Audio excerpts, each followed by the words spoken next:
We will start with the next session and inviting Prashant Pagnis, our Joint Secretary, on the stage. Dr. Yuvraj Bhosle, Purushottamji इथेच राहा तुम्ही, and Dr. Rohini Athavale. Please come on the stage.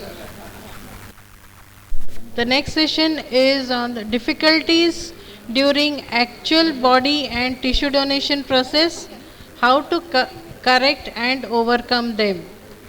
We have our Joint Secretary, the Federation of Organ and Body Donation, Mr. Prashant Pagnis, Dr. Yuvraj Bhosle, Mr. Purushottam Pawar, and Dr. Rohini.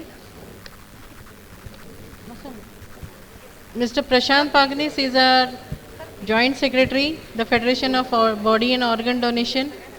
त्यांचं service एक engineer म्हणून जेव्हा ते retire झाले तेव्हा त्यांना हे वायफळ त्यांचं वेळ घालवायचं नव्हतं, म्हणून त्यांनी हे एक नोबल कॉज ऑर्गन डोनेशनसाठी त्यांनी हे डिसाईड केलं की मी आता हे माझं राहिलेलं जीवन जे आहे ते एका नोबल कॉजसाठी मी व्यतीत करणार आहे, त्याच्यामध्ये त्याचं कार्य करून. म्हणून त्यांनी हे ऑर्गन अँड बॉडी डोनेशन आमचं फेडरेशन जॉईन केलं and he is working very efficiently in Pune and doing lots of projects on his own in Pune. Next, Dr. Yuvraj Bhosle. He is MBBS MS DNB from Grant Medical College, DHRM from Diploma in Human Resources Management from Wellinkers, PG Diploma in Hospital and Healthcare Management, Regional Institute Fellowship awarded in 2010. He has been working in this noble field for the past 20 years. Dr. Rohini Athavale, she is a PhD doctorate from Pune. She is the founder and president of Kumudini Memorial Public Charitable Trust, working solely for the burn injured patients and working for prevention, treatment and rehabilitation of burn patients. She has been giving lectures and doing giving lectures and doing awareness on skin donation awareness. Welcome ma'am. नमस्कार मित्रांनो, आज आपण 2 दिवस इथे आपण वेळ घालवलेला आहे, वेगवेगळ्या विषयावरती चर्चा करतोय. इन्व्हेस्ट केलं, अगदी बरोबर आहे, अगदी बरोबर आहे. आपल्या मोठ्या कामातनं वेळ काढून आपण इथे सगळेजण आलेले आहात, आपला वेळ इन्व्हेस्ट केलेला आहात, त्याचे रिटर्न तुम्हाला मिळणारच आहेत तुमच्या चांगल्या कामानुसार. आज आपण एका मोठ्या एका नाजूक विषयावरती आत्ता बोलणार आहोत की जो आपल्या सर्व कार्यकर्त्यांना पडणारा प्रश्न आहे की आपण ऑर्गन डोनेशन करताना किंवा नेत्रदानाचं लोकांना प्रवृत्त करताना, त्वचादानासाठी लोकांना प्रवृत्त करताना मृत्यूनंतर त्या भावना मृत्यूनं पावलेल्या व्यक्तीच्या कुटुंबियांशी कसं बोलायचं आणि काय बोलायचं आणि काय बोलायचं नाही, हे आपण या सर्व तज्ज्ञ मंडळींकडून आपण जाणून घेणार आहोत. कारण हीच आपली मोठी अडचण आहे. जेव्हा आपण अवयवदानासाठी लोकांना प्रवृत्त करतो, अवेअर तर करतो सगळ्यांना, बरेच लोक तयार होतात, पण जेव्हा एखाद्या घरामध्ये एखादी दुर्घटना घडते, एखादा मृत्यू होतो, त्या मृत्यू झाल्यानंतर घरातल्या नातेवाईकांची जी मनस्थिती असते त्या मनस्थितीला त्यांना सांभाळून आपण त्यांच्याकडनं हे श्रेष्ठदान किंवा महादान कसं घडवून आणायचं ही आपली हातोटी आहे. आणि ती आपण चांगल्या तऱ्हेने निभावलं तर त्याचे नक्कीच चांगले निर्णय येणार आहेत. आणि सर्व कार्यकर्त्यांना ह्याची गरज आहे की आपण ह्या भावनिक अवस्थेमध्ये कुटुंबांशी कसं बोलायचं आणि त्यांना कसं कन्व्हिन्स करायचं. आपण काही कुठली वस्तू मार्केटिंग करायला जाणार नाही होत, आपण त्याच्याकडनं श्रेष्ठ दानाची अपेक्षा करतोय, 2 लोकांचे जीव वाचवायची अपेक्षा करतोय. तर ते आपण कसं घडवून आणायचं आणि त्याच्याशी काय बोलायचं आणि काय बोलायचं नाही, सगळ्यात महत्त्वाची गोष्ट काय बोलायचं नाही हे आपण जाणून घ्यायचं आहे. आणि त्याच्यासाठी आज आपल्या भाग्य असं आहे की आपल्याबरोबर युवराज भोसले सर आहेत, डॉक्टर युवराज भोसले नायर हॉस्पिटलचे, की ज्यांनी आपल्याला ह्या कार्यामध्ये इतकी मदत केलेली आहे की त्यांचे आपण सर्व ऋणी आहोत. त्याचबरोबर ॲक्च्युली आपल्याबरोबर डॉक्टर रोहिणीताई आठवले आहेत की ज्या स्किन डोनेशनवरती फोकस करून बर्न पेशंटनं आयुष्य कसं वाढेल त्यांचा मृत्यू कसा टळेल ह्याच्यावरती काम करत आहेत. त्याच्यानंतर पुरुषोत्तमजी पवार की ज्यांनी शेकडो असे केसेस हँडल केलेले आहेत आणि नातेवाईकांशी बोलून विपरीत परिस्थितीतसुद्धा त्यांनी कार्य करून अवयवदान, नेत्रदान, त्वचादान घडवून आणलेलं आहे. आणि मला असं वाटतं की ह्या पॅनलमध्ये अजून एक व्यक्ती अजून मला इथे हवी आहे की जी कुठेही कार्य करत राहते पण कधी बोलत नाही, की ज्यांनी 700हून अधिक आय डोनेशन केलेले आहेत. असे आपले आहेत उपाध्यक्ष विनोदजी हरिया. त्यांचे अनुभव आपल्याला इतके मोलाचे पडणार आहेत. तर तुम्हाला सगळ्यांना माहिती आहे की विनोदजींना बोलायला आवडत नाही, ते काम करतात. ते म्हणतात मी 4 आय डोनेशन घडवून आणेल पण मी 2 शब्द बोलणार नाही, पण मला आज ते इथे स्टेजवर हवेत. त्यांचं मार्गदर्शन आम्हाला अत्यंत जरुरीचं आहे. या प्लीज या, जोरदार टाळ्या.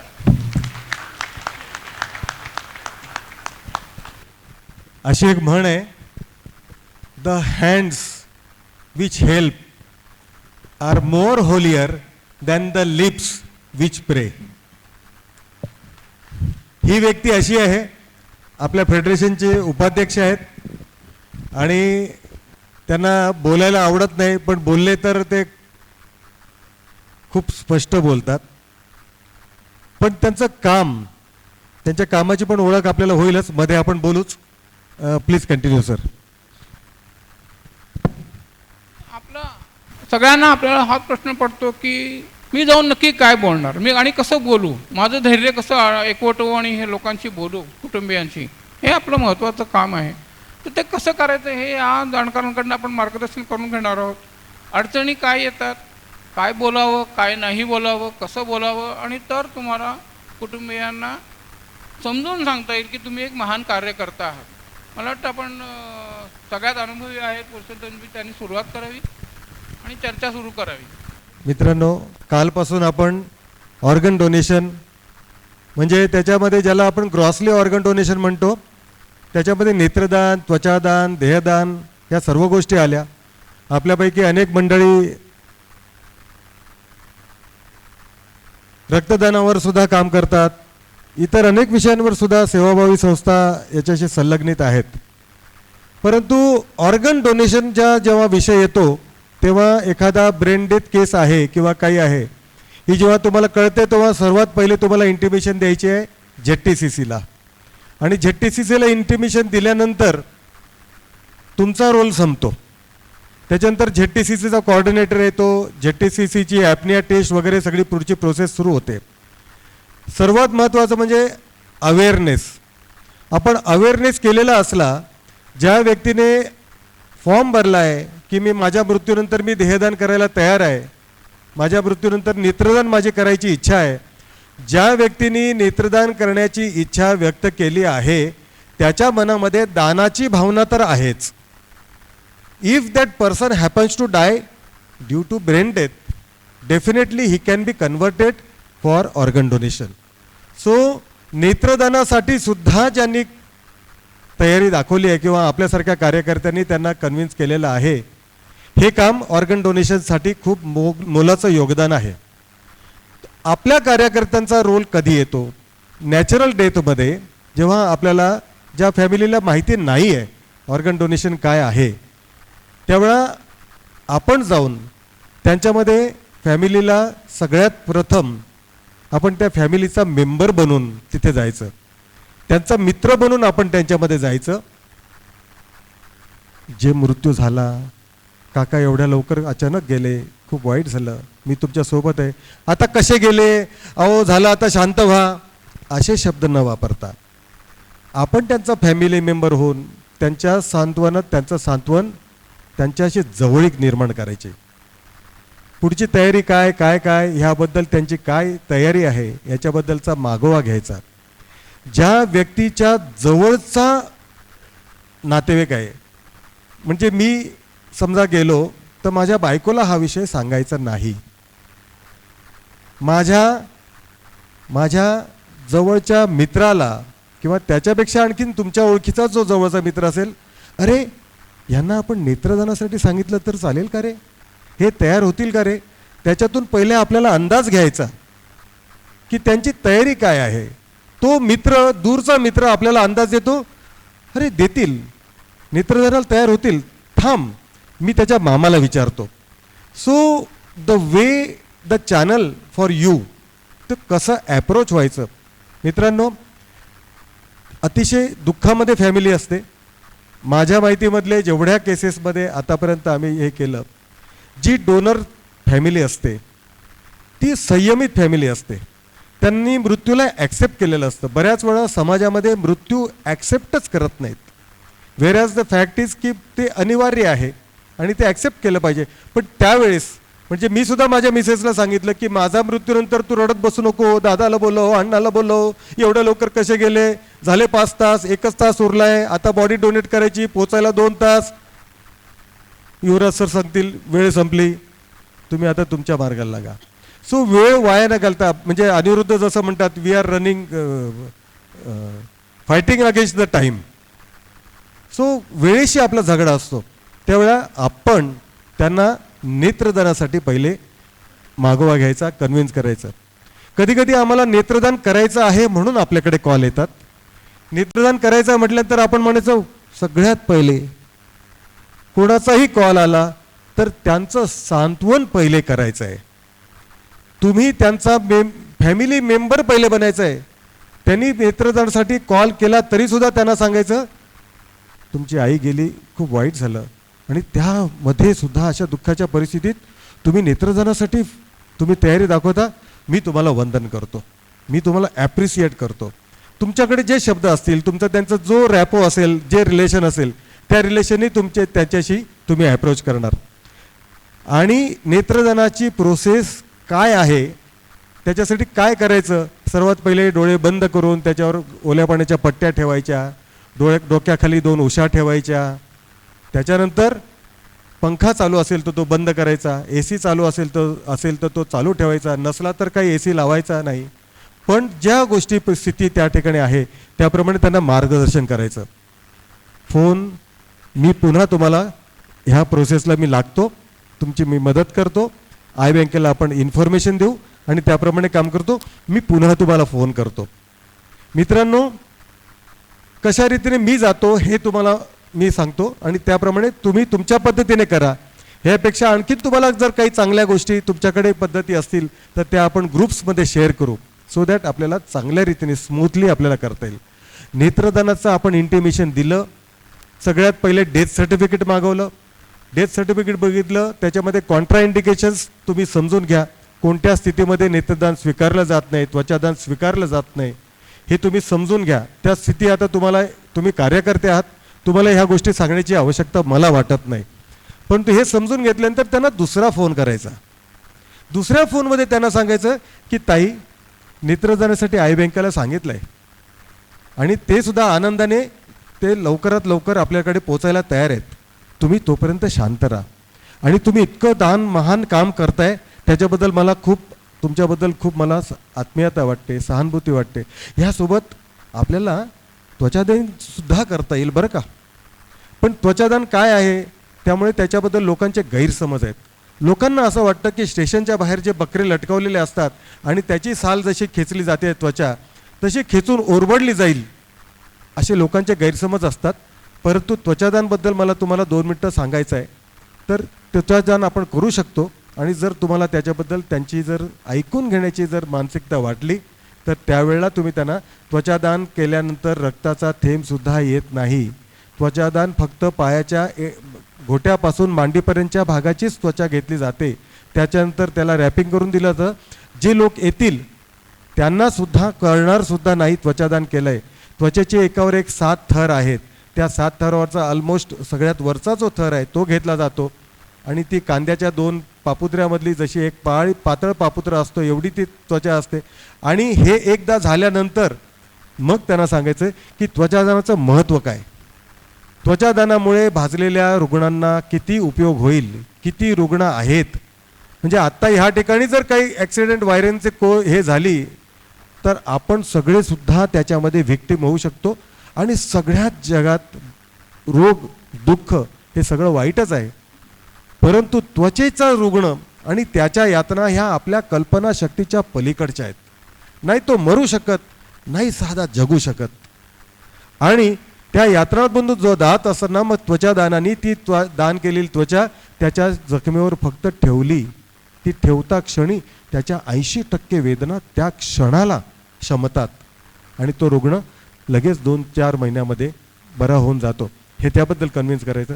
नेत्रदान त्वचादान ह्या 2 गोष्टींना त्यांची मान्यता मिळाल्यानंतर त्यांच्या दुसऱ्या नातेवाईकाला आपण परत त्यांच्या जवळच्या नातेवाईकाचा जेव्हा आय डोनेशनसाठी आपण फोन घेतो, त्यांचा कॉल घेतो, त्यावेळेस त्यांच्याकडून 2 नंबर मागवायचे. कारण मी ह्यांना जेव्हा फोन करतोय त्यांचा फोन कायम एंगेज येत असणार, त्यामुळे त्यांचा दुसरा नंबरसुद्धा जर तुम्हाला तुमच्याकडे असला तर तुम्ही त्या दुसऱ्या नंबरवर आपण बॉडी डोनेशनसुद्धा करू शकतो. मग देहदान काय आहे, मग त्या देहदानाची थोडक्यात माहिती द्यायची आणि त्या देहदानाची आवश्यकता किती आहे त्याच्याबद्दल आपण त्यांना सांगितल्यानंतर ते देहदानाला सुद्धा तयार होतील आणि मग देहदानाची पुढची प्रोसेस आपण सुरू करू शकतो. आज मुंबईमध्ये आम्ही जिथे काम करतो त्या ठिकाणी सरकारी रुग्णालयं बोटावर मोजण्या इतकी आहेत की जी बॉडी ॲक्सेप्ट करतात. बॉडी डोनेशन ॲक्सेप्ट करणारे खूप कमी रुग्णालय आहेत. आमच्या काकांची तर अशी तक्रार आहे की आमच्या इकडे आजूबाजूलाच काय कितीतरी किलोमीटरवर आमच्याकडे बॉडी ॲक्सेप्ट करणारे रुग्ण आम्हाला द्यायचं आहे पण घेणारे रुग्णालय नाही. आता आपण सगळे सकाळपासून कालपासून अनेक तक्रारी करतोय, आपल्या अडचणी आहेत. सरांनी पण सांगितलं तुम्ही फेडरेशनच्या माध्यमातून त्यांच्याकडे अप्रोच व्हा. आम्ही सुद्धा बऱ्याच लोकांना, बऱ्याच अधिकाऱ्यांना, बऱ्याच अथॉरिटीजना आम्ही अप्रोच झालो. बऱ्याच गोष्टी आम्ही त्यांच्यापर्यंत पोचवल्या. त्यातल्या त्यात प्रवीण शिंगारे सरांसारख्या अधिकारी व्यक्तीने आजपर्यंत आम्हाला दिलेलं कोऑपरेशन हे मला अत्यंत आवडणारं कोऑपरेशन आहे. त्यांनी मला खूप चांगलं कोऑपरेशन दिलं होतं आणि त्यांनी NT-ORCसाठी इवन त्यांना आम्ही अशी एक विनंती केली होती की प्रत्येक जिल्हा रुग्णालयामध्ये एक ॲम्ब्युलन्स सरकारने द्यावी आणि मी त्यांना ही पण ऑफर दिली होती की आम्ही फेडरेशनमार्फत डोनेशन गोळा करू. कारण आमच्याकडे मोठी बँक आहे.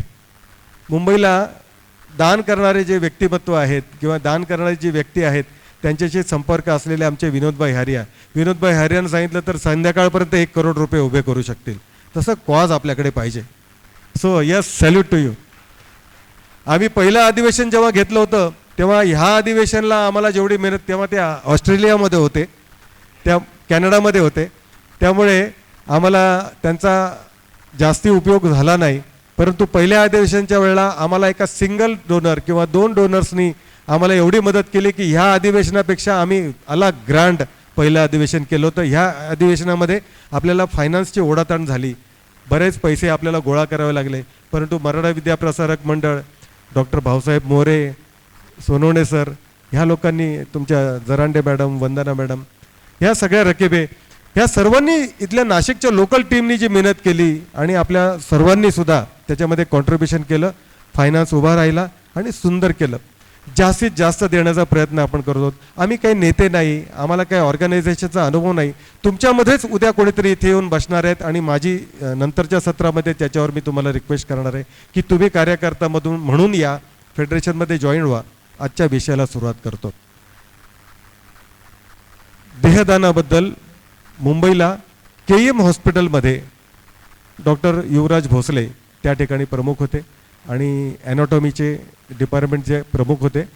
तेव्हा आम्हाला ज्या वेळेला कधी काही डेथ झाल्यानंतर जे हॉस्पिटल, आम्ही ठाण्याचं हे राजीव गांधी रुग्णालय, बऱ्याच ठिकाणी आम्ही एकाच वेळेला आमचे ग्रुप्स आहेत, व्हॉट्सअपचे ग्रुप्स बनवले आहेत. सो जे रुग्णालयाचा ग्रुप, KEM रुग्णालयाचा ग्रुप आणि मग त्याच्यातले आमचे जे ॲक्च्युअल काम करणारे, प्रश्न विचारणारे, शंका विचारणारे त्याच्यात नाहीत, ज्यांना ॲक्च्युअल कामाची प्रोसेस माहिती आहे, जो ॲक्च्युअल फील्ड वर्कमध्ये काम करतो तेवढ्याच लोकांचे लिमिटेड लोक आहेत. जेव्हा त्यांचा कॉल आला तेव्हा त्यांनी डेथ सर्टिफिकेट त्या कॉल टाकायचा. ते डेथ सर्टिफिकेट या डॉक्टर्सना सुद्धा एकत्र दिसतं. ते व्हेरीफाय करतात, दिस कॅन बी ॲक्सेप्टेड. ते ॲक्सेप्टेड, त्यांचा कॉल आला की आम्ही फॅमिलीला पुढचा ॲप्रोच करतो आणि मग त्याच्यानंतर आमची प्रोसेस सुरू होते. सो बॉडी डोनेशनसाठी सगळेच रुग्णालय तितकेच तत्परतेने उत्तर देतात असं नाही. माझ्या अनुभवातून मला सरांचा खूप मोठा सत्कार करायची इच्छा आहे. उचित वेळ येईल ती, तेव्हा मी असेन की नाही माहिती नाही, ती वेळ येईल की नाही माहिती नाही, पण आत्ता त्यांच्या बाजूला बसून मी हृदयापासून त्यांचा खूप मोठा सत्कार करतो. खूप मोठं त्यांना मी माझा रिस्पेक्ट देतो. कारण बॉडी ॲक्सेप्ट करण्यासाठी सगळ्यात पहिले रिस्पॉन्ड करणारा युवराज भोसले. बॉडी ॲक्सेप्ट करायची वेळ निघून गेली आहे 6 तास. सर 6 तास निघून गेलेत. आता बॉडी आम्ही जर ॲम्ब्युलन्समध्ये टाकली तर ते 2 तास निघून जाईल. अहो पवार साहेब काय काळजी करतात, थंडीचे दिवस आहेत, तुम्ही पाठवा. 2-2.5 तासांनी जरी गेली तरी ताबडतोब ते बॉडी ॲक्सेप्ट करून ताबडतोब ते एम्बल्मिंग करून त्यांना त्याची पुढची प्रोसेस सुरू करतात. सर कॅन्सरमध्ये कुठलेही हॉस्पिटल्स बॉडी स्वीकारत नाही आहेत, परंतु नायर हॉस्पिटलनी ह्याची पहल केली. नायर हॉस्पिटलचे प्रमुख डॉक्टर युवराज भोसलेंनी पहल केली आणि आतापर्यंत मी 10 कॅन्सर झालेल्या बॉडीज मी स्वतः डोनेट करू शकलो.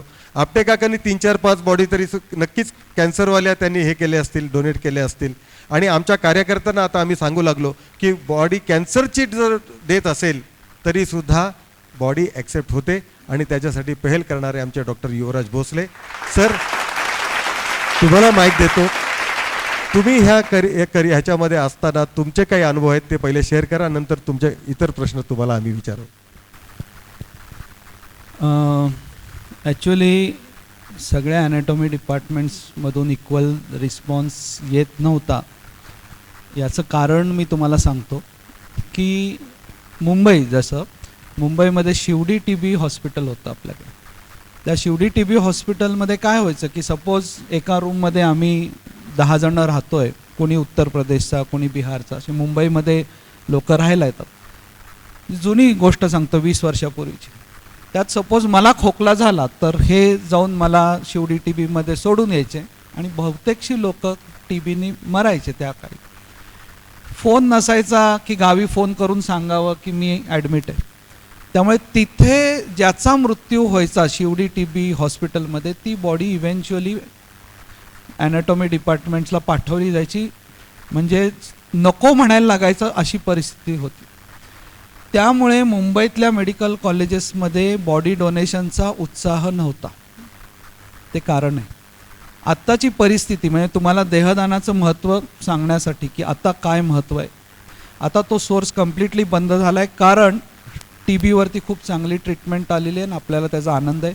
दुसरी गोष्ट, हे जेव्हा मला तिथं जाऊन ॲडमिट करतात, मी फोन करतो, UPमधून माझा भाऊ येतो, तो माझ्याबरोबर थांबतो. जर कदाचित माझा मृत्यू झाला तर तो हे करतो. तिसरी गोष्ट, आधी बेवारस बॉडीज हा जो प्रकार होता त्याच्यामुळे मुंबई पोलीसकडून खूप बॉडीज यायच्या. कारण मुंबईत कलकत्त्यावरनं आलेला माणूस चक्कर येऊन जेव्हा पडायचा त्यावेळेस आधार कार्ड नव्हते, मोबाईल नंबर नव्हते, काही नव्हते. 7 दिवस बॉडीज ठेवल्या जायच्या आणि नंतर ॲनाटॉमी डिपार्टमेंटला दिल्या जायच्या. आता काय झालं आहे, आता प्रत्येकाच्या खिशात आधार कार्ड आहे. जरी तो चक्कर येऊन पडला, त्याचा मोबाईल चोरीला गेला तरी आधार कार्ड काय कोणी चोरत नाही आणि ते आधार कार्डवरनं ट्रॅक केलं जातं, बॉडी परत मिळते आणि त्याचाही आपल्याला आनंद आहे. एक वेळ अशी होती की 100 बॉडीज वर्षाला ज्या आमच्या हॉस्पिटलला यायच्या. आता मी वेगवेगळ्या हॉस्पिटल्समध्ये काम केलं त्यामुळे मी कुठल्या हॉस्पिटलचं नाव घेत नाही. त्यातल्या 80% बॉडीज आम्हाला पोलिसांकडून आणि शिवडी TB हॉस्पिटलमधून यायच्या. 10 ते 20% बॉडी डोनेशननी यायच्या. आता या ज्या 80% यायच्या त्याची संख्या आता 0 झालेली आहे. 0. पोलिसांकडून एकही बॉडी येत नाही आणि शिवडी TB हॉस्पिटलमधून सुद्धा एकसुद्धा बॉडी येत नाही. त्यामुळे मुंबईमधले मेडिकल कॉलेजेस 100% आता बॉडी डोनेशनवरतीच चालतात. जर का लोकांनी बॉडीज दिल्या तरच ही मेडिकल कॉलेजेस चालणार, तरच मेडिकल कॉलेजमधला रिसर्च होणार. लोकांनी बॉडीज डोनेट केल्या नाहीत तर मेडिकल कॉलेजमधले मेडिकल स्टुडंट्सला डिसेक्शन करायची ही सोय नाही. पोलिसांकडून बंद पडलं हे त्याचं एकच कारण की सर ज्या बेवारस बॉडीज होतात त्या आता आधार कार्ड आणि याच्यामुळे सगळ्यांना क्लेम होतात. आता एकही बेवारस असा तो प्रकारच उरलेला नाही आहे की बॉडी कुणाची मिळत नाही. त्यामुळे 100% आता आपण हे सगळ्या समाजाला आता समजावून द्यायचं की आपण जातो, आपण डॉक्टरांकडनं ट्रीटमेंट घेतो. त्या विद्यार्थी संख्या वाढवलेली आहे, डॉक्टरांचं आपण सगळ्यांकडून ट्रीटमेंट घेतो, आपलंही देणं आहे हे समाजाला कळलं पाहिजे. म्हणजे माझ्यावरती तुम्ही सर्जरी करा, मला बरे करा, पण त्या डॉक्टरनी सर्जरी कुणावरती शिकायची ही तो त्या बॉडीवरती शिकणार. त्यासाठी बॉडीज आपणच दिल्या पाहिजेत हे समाजाला कळलं पाहिजे. समाज फक्त त्या हॉस्पिटलमध्ये जातो ठीक होऊन परत येतो, पण आपलंही काही देणं आहे हे समाजाला कळलं पाहिजे. आणि सगळ्यात महत्त्वाची गोष्ट आता अशी झालेली आहे की बॉडीज इतक्या कमी आहेत. म्हणजे फॉर्च्युनेटली माझं आणि ह्या आपटे काका, पवार सर, विरल सर यांच्याशी इतकं घनिष्ठ नातं आहे की मी जिथे जातो म्हणजे त्या ठिकाणी बॉडीज मिळतात. म्हणजे मी सायनला गेलो, तिथून मी नायरला आलो. आज आम्हाला कुठे, कारण त्यांना एक, आणि हे का पाठवतात त्याचं एक कारण सांगतो की त्यांना माहिती असतं की ह्याला फोन केला की नाही हे उत्तर येणारच नाही. म्हणजे आम्ही काहीही करतो. म्हणजे मी एकदा सांगतो की नियम असतात. KM हॉस्पिटलमधला एक प्रसंग सांगतो की original cause of death certificate पाहिजे. नातेवाईक बॉडीज घेऊन आली, मॉर्च्युरीमध्ये बॉडी ठेवली. मला मॉर्च्युरीतून रात्री 2ला फोन आला की ओरिजिनल कॉज ऑफ डेथ आणलेलं नाही आहे आणि त्याच्याशिवाय आम्ही बॉडी ठेवणार नाही, कारण तो नियम आहे. कारण कुणी बॉडी आपल्यापाशी डंप करून निघून गेला, उद्या त्या बॉडीचं काय, कागदपत्र आपल्या हातात नाहीत. नातेवाईक म्हणाले, हे बघा आम्ही कन्व्हिन्स करून कशी बशी आम्ही बॉडी आणली, आता रात्री 2 वाजता काय आम्ही जाऊन परत इथं कोणी येणार नाही, आम्ही आमचं काम केलं. ते जराशे रिलक्टंटच होते. मी रात्री 2 वाजता त्यांच्यावर बरोबर गेलो चेंबूरला आणि कॉज ऑफ डेथ सर्टिफिकेट घेऊन परत. म्हणजे एवढं तयारी ठेवली तरच आपल्याला एक लोक मोटिवेट होतात. आणि कारण मी असा विचार करतो की हे एवढं मोठं आपलं शरीर दान करायला आलेलं आहे, एवढं मोठं दान करायला आलेलं आहे, तर मी थोडा वेळ दिला तर काय, थोडा वेळ तर मी निश्चित देऊ शकतो. तर ही भावना इवन मेडिकल कॉलेजेसमधल्या स्टाफमध्ये, म्हणजे आपण खरं इथं जनजागृती करतोय, त्याचबरोबर आय थिंक मेडिकल फॅकल्टीमध्ये देखील की बाबा हे केवढं मोठं काम करतायत लोक, आणि ते देखील ऑनर, हे मला या सगळ्या संस्थेंबरोबर काम करून मी त्याच्याबाबत कन्व्हिन्स झालो आहे. तसं कन्व्हिक्शन असेल देखील खूप जणांच्या मनात, पण हे कार्य I think we have to take it to the medical school also. सरकारी अधिकारी, तुम्ही रेशनच्या याच्यासाठी जा, आधार कार्डसाठी जा किंवा पोस्ट ऑफिसमध्ये जा, सरकारी अधिकारी कशा प्रकारे काम करतात याचा आपल्याला प्रत्येक ठिकाणी अनुभव येतो. आपण सुद्धा सरकारी अधिकारी म्हणूनच त्या ठिकाणी गव्हर्मेंट हॉस्पिटल्समध्येच तिकडे काम करता. तेव्हा तिकडे ठेवा, नंतर फोन करा, रात्रीच्या वेळा फोन घेणार नाही, अशी जी मानसिकता असते, ती मानसिकता किंवा ती शृंखला तोडून डॉक्टर युवराज भोसले आम्हा कार्यकर्त्यांना जे सहकार्य देतात तशी अपेक्षा आपण प्रत्येकाकडून ठेवू शकत नाही. परंतु हे उदाहरण जर महाराष्ट्रातल्या तरी इतर ॲनाटॉमी डिपार्टमेंट्सच्या हेडनी जर घेतलं, आम्ही हे उदाहरण ह्याला प्रकाशात आणतो. आम्ही अनेक ठिकाणी जातो तेव्हा युवराज भोसले, लक्ष्मण नायर, धुरी, आम्ही यांची नावं घेतो आणि ते कशा प्रकारे सहकार्य करतात याचं आम्ही उदाहरण सांगतो. रात्री 2 वाजता ह्या डॉक्टरने उठून ती बॉडी घेण्यासाठी किंवा त्याला डेथ सर्टिफिकेट मिळवून देण्यासाठी का जावं, यांना काय मिळतं. मगाशी विषय झाला की त्या हॉस्पिटलला काय मिळणार, मला काय मिळणार, ही प्रत्येकाची मानसिकता आहे. ती बदलून, ती सोडून आपण जे बसल्यात, मला काय मिळणार. मला बरेच लोक सांगतात, सर तुमचा एवढा सोन्या चांदीचा व्यापार, तुमचे एवढे कन्स्ट्रक्शनचे उद्योग धंदे सोडून तुम्ही ह्याच्यात का पडले, तुम्हाला काय मिळतं याच्यात. तेव्हा मला एकाने विचारलं की काय रे, डायमंडपेक्षा तुम्हाला ह्या डोळ्यामध्ये जास्ती आहे का कमाई. तेव्हा मला भर सभेत त्यांनी प्रश्न विचारला, तेव्हा त्याला मी सांगितलं की तुला सगळ्यांसमोर प्रश्न विचारलाच आहेस तर मला तुला कबूल करावं लागेल की खरंच याच्यामध्ये चांगलं आहे. त्याच्यामध्ये मला खूप करोडो रुपये मिळाले, पण ह्याच्यामधून मला करोडो आशीर्वाद मिळाले. तुला काय मिळतं. मित्रांनो तुम्ही जेव्हा लोकांना अवेअरनेस द्यायला जाता किंवा हे करायला जाता, तेव्हा एक छोटंसं उदाहरण, मी एक स्टोरी जेव्हा सांगतो, विद्यार्थ्यांमध्ये सुद्धा आम्ही जातो तेव्हा सांगतो की एक शाळेतला एक विद्यार्थी, तो समुद्राच्या किनारी जाऊन, शाळा सुटल्यानंतर सगळेजण घरी जातात, हा मुलगा समुद्राच्या किनाऱ्यावर तडफडत असणारे जे फिश आहेत, जे ओटीमध्ये ते पाण्यात जाऊ शकले नाही, ते तडफडत आहेत, ऊन पडलंय, ते तडफडणारे फिश उचलून तो समुद्राच्या पाण्यात नेऊन टाकतोय. एक माणूस रोज बघतो की हा वेडा मुलगा एक एक करून तो फिश त्या पाण्यामध्ये टाकतोय, आणि किती टाकणार, किती किलोमीटर भर, कितीतरी किलोमीटर तो समुद्र आहे, त्याच्यावर कितीतरी करोडो लाखो मासे तडफडत आहेत, हा उचलून टाकणार कितीचे, आणि टाकून याला काय मिळतं. म्हणून त्याने विचारलं, अरे तुला काय मिळतं. त्यांनी लक्ष नाही दिलं. पुन्हा विचारलं, अरे तुला काय मिळतं. मग यांनी आग्रह हात धरून त्याला विचारलं, अरे बाबा तुला काय मिळतं? त्याने त्याच्याकडे बघितलं, पुन्हा एक चालला आणि त्यांनी तो पाण्यात टाकला.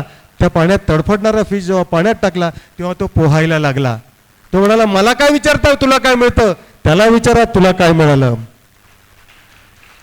ही स्टोरी तुम्ही सुद्धा कुठेतरी वापरू शकता. त्याच्यासाठी मी तुम्हाला सांगतो, आज डॉक्टर युवराज भोसलेंच्या सख्ख्या बहिणीचा त्यांच्या एका मोठ्या हॉस्पिटलचं उद्घाटन आहे. तिथे शरदचंद्रजी पवार आपले केंद्रीय मंत्री ते त्या ठिकाणी त्या उद्घाटनाला आत्ताच हजर आहेत आणि आत्ता तो कार्यक्रम त्या ठिकाणी चालला आहे. त्याच्या सख्ख्या बहिणीचा तो कार्यक्रम सोडून 2 वाजता जाणारा माणूस, त्याच्यापेक्षा मोठं काम म्हणजे ते आज इथे आले. सर तुम्हाला आणि तुमच्या ह्या ॲनाटॉमीच्या लगानसाठी. मित्रांनो, ह्या सगळ्याच गोष्टींचा उल्लेख का करावा की याच्यातून शिकायला पाहिजे. मला जर शरदचंद्र पवार जर येणार असतील, माझ्या शेजारी जर येणार असतील, माझ्या मित्राकडे येणार असतील, शरदचंद्र पवारच्या सोबत माझा फोटो तरी यावा म्हणून मी तिथपर्यंत जाईन. माझ्या घरात येणार आहेत, माझ्या सख्ख्या बहिणीचं मोठं हॉस्पिटलचं उद्घाटन आहे, तरी सुद्धा त्यांची पत्रिका त्यांनी मला त्या दिवशी पाठवली होती. मी म्हटलं सर निर्णय तुमचा आहे. Everything is about priority. Everything is about priority. मी कुठल्या गोष्टीला किती महत्त्व देतो, त्या गोष्टीचं महत्त्व मला किती आहे ते तुम्ही समजलं पाहिजे. म्हणून सर तुम्हाला खरोखर पुन्हा एकदा जोरदार पुन्हा एकदा टाळ्या देऊया. Thank you. Actually thank you so much. द्यायलाच पाहिजे. Yes sir. Thank you so much. Yes sir. Yes sir. Yes sir. Yes yes. तुम्ही शरद पवारांसमोर उभे राहिले असते, आज हे सगळे शरद पवार तुमच्यासाठी उभे राहिले.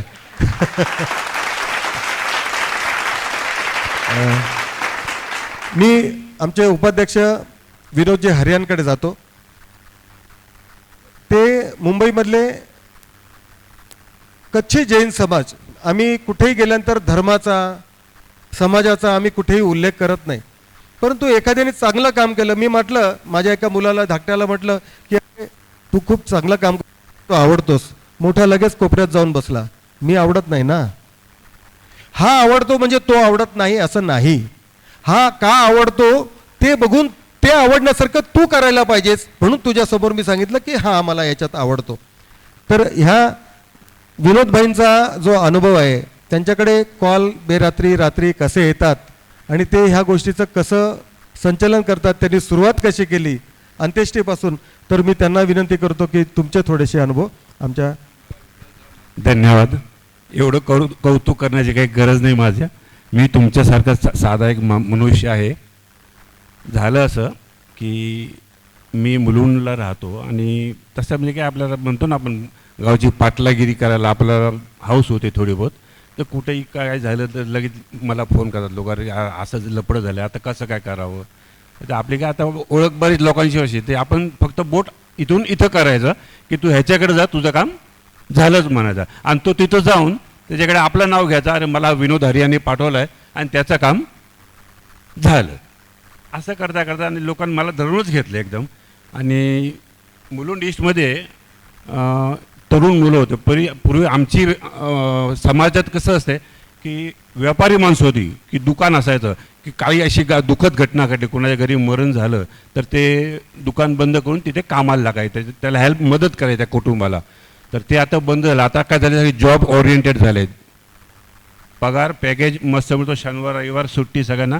त्यामुळे असं झालं की आता लहान मुलं म्हणजे जी यंग तरुण आहेत टीनेजर्स, त्यांना कसं असं, अरे डेथ हो गया मेरे पिताजी का, मेरे मदर का, अभी क्या करेंगे, कोण आहे, पकडो विनोद हरिया को. झालं, 1 झालं, 2 झालं, 3 झालं.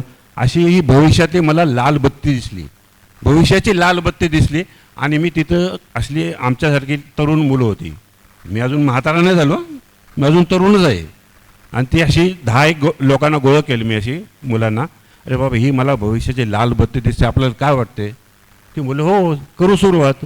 मला आपण फक्त एवढंच करायचं, त्या एक डॉक्टरीची सर्टिफिकेट घ्यायची, BMCला जायचं, नोंदणी करायची आणि शेवटची अंत्येष्टी कार्य आपण सुरुवात मदत करायची. आणि त्या दिवशी त्या घरी चूल पेटायची नाही, म्हणजे त्याची आपण त्यांना मला आमच्यात खारी मानी म्हणतात, म्हणजे त्याला जेवण आपण पुरवायचो.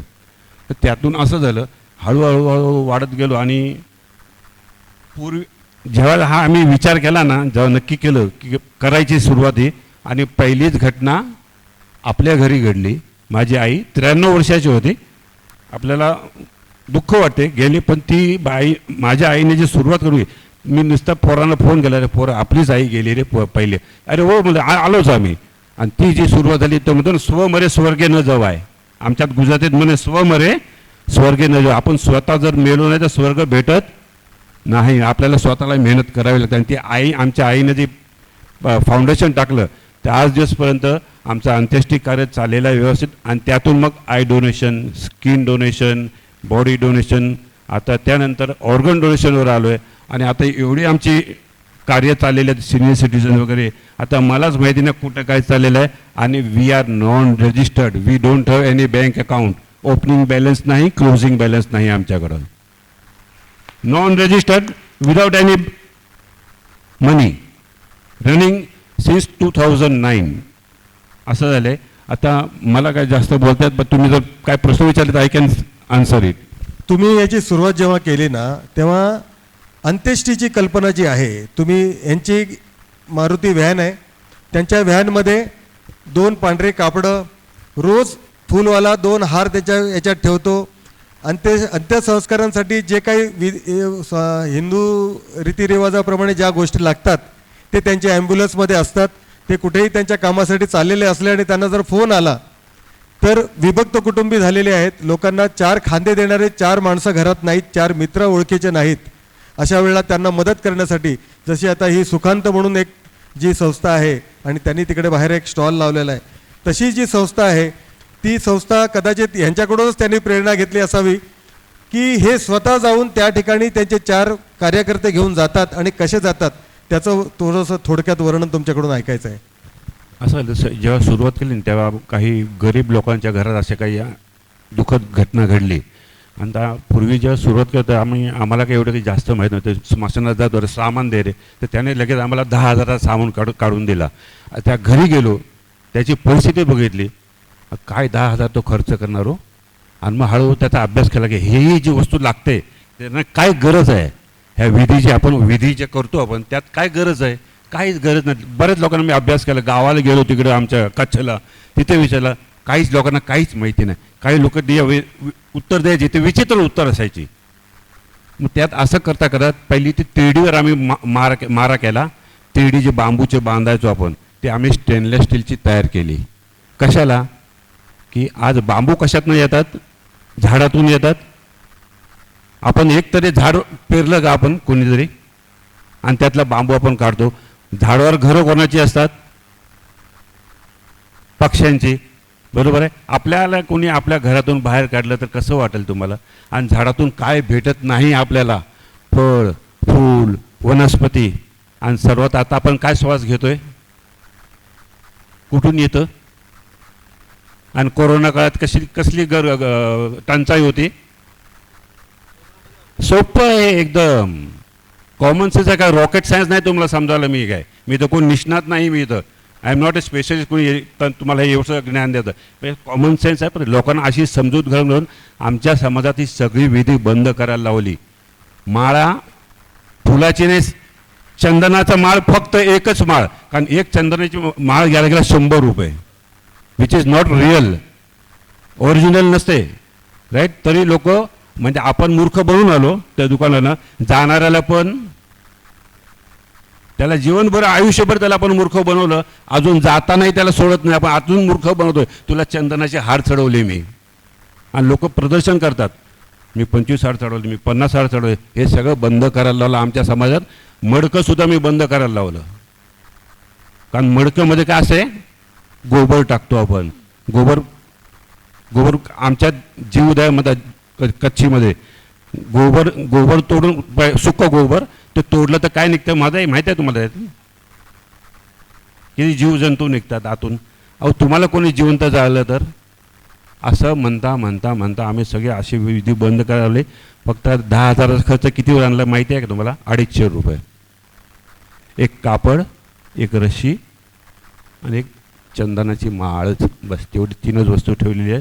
आणि पूर्वी लोक मला हाणाय म्हणजे शिव्या घालायच्या. आता आमच्यात म्हण आहे, जे आवडत होतं ते वैद्यानं सांगितलं, डॉक्टरनं सांगितलं. आमचं म्हणणं आहे त्याच्यात की भाऊ तू नाही वैद्य किदू तुम्हाला आवडत होतं, पण ते आपण म्हणतो ते डॉक्टरने सांगितलं म्हणून ते आता सगळ्यांना आवडायला लागला. सोपं प्रोसेस झालेला एकदम. आणि माझ्या गाडीत नेहमी हे वस्तू असतातच, नेहमी असतात. मी आता कॅनडाला 4.5 महिने होतो, मी तिथून सुद्धा हँडल हे करत होतो. मी ड्रायव्हरला एवढं ट्रेन केलेलं आहे, त्या ड्रायव्हरला फक्त तो. आणि अंत्येष्टीच्या वेळेला मी 10 मिनटाचा एक लेक्चर देतो. Skin donation, I donation, body donation, अवयवदान, ह्याच्यावर 10 मिनटाचं मी लेक्चर देतो. आता ते लेक्चर कसं देतो ते मी तुम्हाला सांगणार. मी मानवता हा सर्वात श्रेष्ठ धर्म आहे. जसं काल पवारसाहेब म्हणलं की सोनं गरेनं तुम्ही अंगावर असते, मृत व्यक्तीच्या अंगावर तुम्ही काय करणार? काढून घेता. का काढता? किमती मोलाची वस्तू आहे. अहो सोनं उद्या पैसे देऊन तुम्हाला दुसरं मिळू शकेल, पण डोळे, त्वचा ही पैसे देऊन तुम्हाला मिळणार आहे का दुसऱ्यांदा? दुसरं एक आमच्यात पार्श्वनाथ भगवान आहे जैन धर्मात. आपलं कृष्ण भगवान किंवा विष्णू भगवान ते नागाची फेन असते. कालच मला हे पाटलांशी हिंगोळीच्या पाटलांची चर्चा आली, बरोबर ना साहेब? आपण आत बसलो होतो. त्याला आपण कात म्हणतो ना, काय म्हणतो? सापाची कात म्हणतो. त्याला आपण काय श्रद्धेने पूजा करतो, अगरबत्ती फिरवतो. ती आपली श्रद्धा आहे. श्रद्धा केव्हा फळेल आपल्याला नाही माहीत, पण तुमच्या त्वचेने कुणाचा जीव वाचते हे वास्तविकता आहे, एवढं लक्षात घ्या. म्हणून त्वचादान करा. ही माझी कंटिन्यूस हॅमरिंग चालू आहे. प्रत्येक अंत्येष्टी निघते आमच्या मुलुंडला, त्या प्रत्येकाला मी हे हॅमरिंग करत असतो प्रत्येकाला. आणि तेव्हा 200 ते 250 लोक आहेत. 200-250 गुणिले 10 2,500, परत गुणिले 10 करा 25,000. म्हणजे असा हा प्रचार वाढत गेला. आणि आता आमच्या समाजात असं बाय डिफॉल्ट मृत्यू झालाच तर I donation, skin donation is very much by default compulsory झाले असं म्हणा तरी चालेल. आणि त्यामुळे आतापर्यंत 1000च्या वर स्किन डोनेशन भरून नाही घेतले, ऑलरेडी डन करून घेतलंय आपण. ऍक्च्युअल डोनेशन 1000 झालेले आहेत. Actual skin donation yes, actually 1000 व्यक्तींचे स्किन डोनेशन विनोदभाईंनी स्वतःनी करून घेतलेले आहेत. सो आणि त्यांच्याकडे ते आकडे मेंटेन करत नाहीत. हे 22ावं, हे 252ावं, हे 999ावं, हे आकडे मेंटेन करत नाहीत. तरीसुद्धा ही जी आकडेवारी आहे ही 1000च्या वर असेल, परंतु ही मंडळी आहेत ही आकड्यामध्ये खेळत नाही. आमची काही मंडळी आहेत ते इतके फॉर्म भरून घेतले, त्या फॉर्ममध्ये खेळतात. आपली मानसिकता आहे. आणि जसं आपल्या ॲम्ब्युलन्समध्ये तिरडी ठेवणार, आपल्या ॲम्ब्युलन्समध्ये मृताचं सामान ठेवणार आणि अर्ध्या रात्री जाऊन देणार, तेव्हा ह्यांनी सुरुवात कशी केली की तुमच्याकडे कोणी नाही आहे ना, आम्ही येतो, ओनली कंडिशन की तुम्ही नेत्रदान करा, आम्ही येऊन करू, नाहीतर तुमचं तुम्ही व्यवस्था बघा. ते म्हणतात अरे यार फक्त नेत्रदान केलं काही नुकसान नाही आहे, आपण गेलो तर आपल्याला त्यांची मदत मिळेल. आणि नेत्रदानाचं त्याप्रमाणे सुरुवात झाली. नंतर बाय डिफॉल्ट हे व्हायला लागलं. आणखीन एक सांगतो की ह्या समाजामध्ये म्हणजे ह्या कम्युनिटीमध्ये माझा मृत्यू झाला, माझ्या कुटुंबातले लोक सगळे सिमला, कुलू मनालीला फिरायला गेलेत, मी एकटा काही कामानिमित्त माझ्या व्यवसायानिमित्त इथे घरी आहे. माझा मृत्यू झाला तर माझे मित्र येऊन सगळ्यात पहिले डेथ सर्टिफिकेट घेतील, माझ्या नातेवाईकांना कॉल करतील की असं असं झालंय, तुम्ही लवकर या. त्याच्या अगोदर डेथ सर्टिफिकेट घेतील आणि आय बँकेला फोन करतील आणि माझ्या मुलांना फोन करताना सांगतील की येस आम्ही आय बँकेला फोन केलेला आहे, स्किन बँकेला फोन केला आहे. मुलांची परमिशन नंतर. बाय डिफॉल्ट ही परिस्थिती अशी निर्माण झालेली आहे.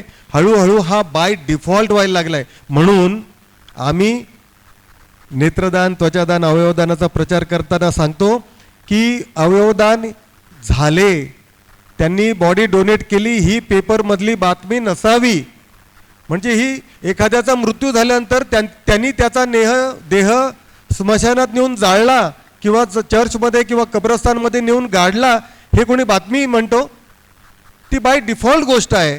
तशी अवयवदान ही बाय डिफॉल्ट गोष्ट व्हावी आणि त्याची पहल या समाजाने केली आहे. ही मंडळी करतायत.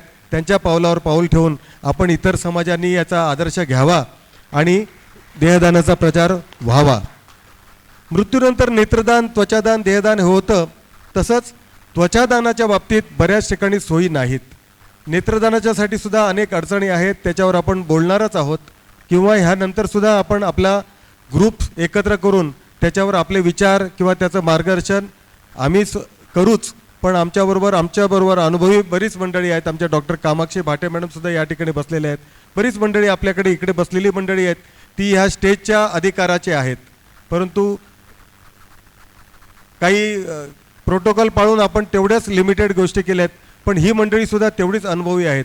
असंच काम करणाऱ्या आमच्या कुमुदिनी ट्रस्टच्या आमच्या रोहिणी मॅडम आहेत, त्यांचा अनुभव थोडासा ऐकू. आय डोनेशन म्हणजे स्किन डोनेशन म्हणजे काय ते सांगण्यासाठी ही मंडळी नाही आहेत. स्किन डोनेशन काय आहे यांना सगळ्यांना माहिती आहे. आपण आपल्या ट्रस्टचं काम कसं सुरुवात केली आणि तुमच्यामधून प्रेरणा घेऊन आपल्या कार्यकर्त्यांना काय अनुभव मिळेल त्याच्याबद्दल ओव्हर टू यू. धन्यवाद सर. सर्वप्रथम मी तुमचे सगळ्यांचे आभार मानते की अवयवदानाबद्दल आपण गेले 2 दिवस खूप अधिवेशनामध्ये चर्चा केलेत. वेगवेगळी माहिती मला पण त्याच्यातून नवीन मिळाली. पण त्वचादान हा खूप दुर्लक्षित विषय त्या मानाने मला वाटतो आहे आणि मला याच्यात हे सांगावं असं वाटतं की अवयवदानापेक्षा त्वचादान हे खूप सोपं आहे. म्हणजे अवयवदानामध्ये बरेच हिंडरन्सेस आहेत. अवयवदानाची प्रोसेस जी आहे ती खूप अवघड आहे. त्याच्यात कायद्याच्या बरेच बाबी येतात किंवा बाकीच्या पण बऱ्याच गोष्टींची पूर्तता करावी लागते. त्या मानाने त्वचादान ही अतिशय सोपी प्रक्रिया आहे नेत्रदानासारखीच.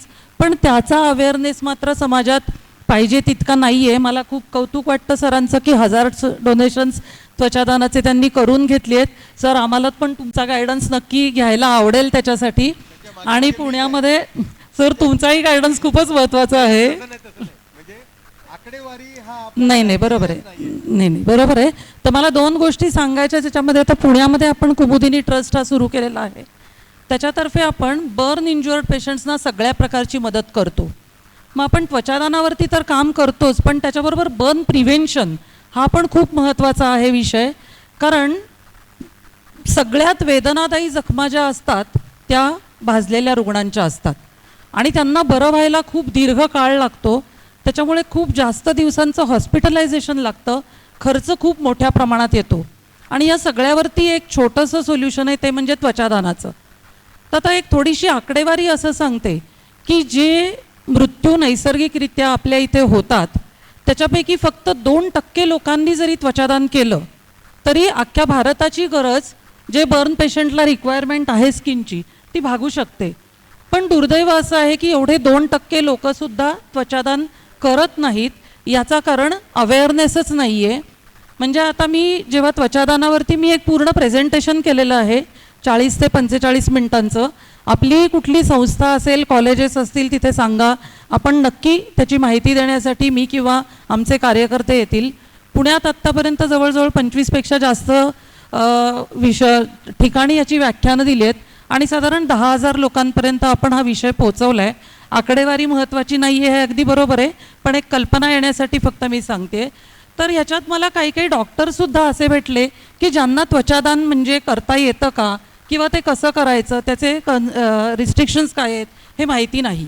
तर त्याच्यामुळे बऱ्याचशा डॉक्टरांनासुद्धा हा विषय जेव्हा माहिती नाही आहे तेव्हा सामान्य लोकांना तो माहिती नसणं हे अगदी स्वाभाविक आहे. याच्याविषयी अवयवदानाविषयी जितक्या पेपरमध्ये गोष्टी येत असतात तेवढ्या प्रमाणात त्वचादानाविषयी जागृती नाही आहे.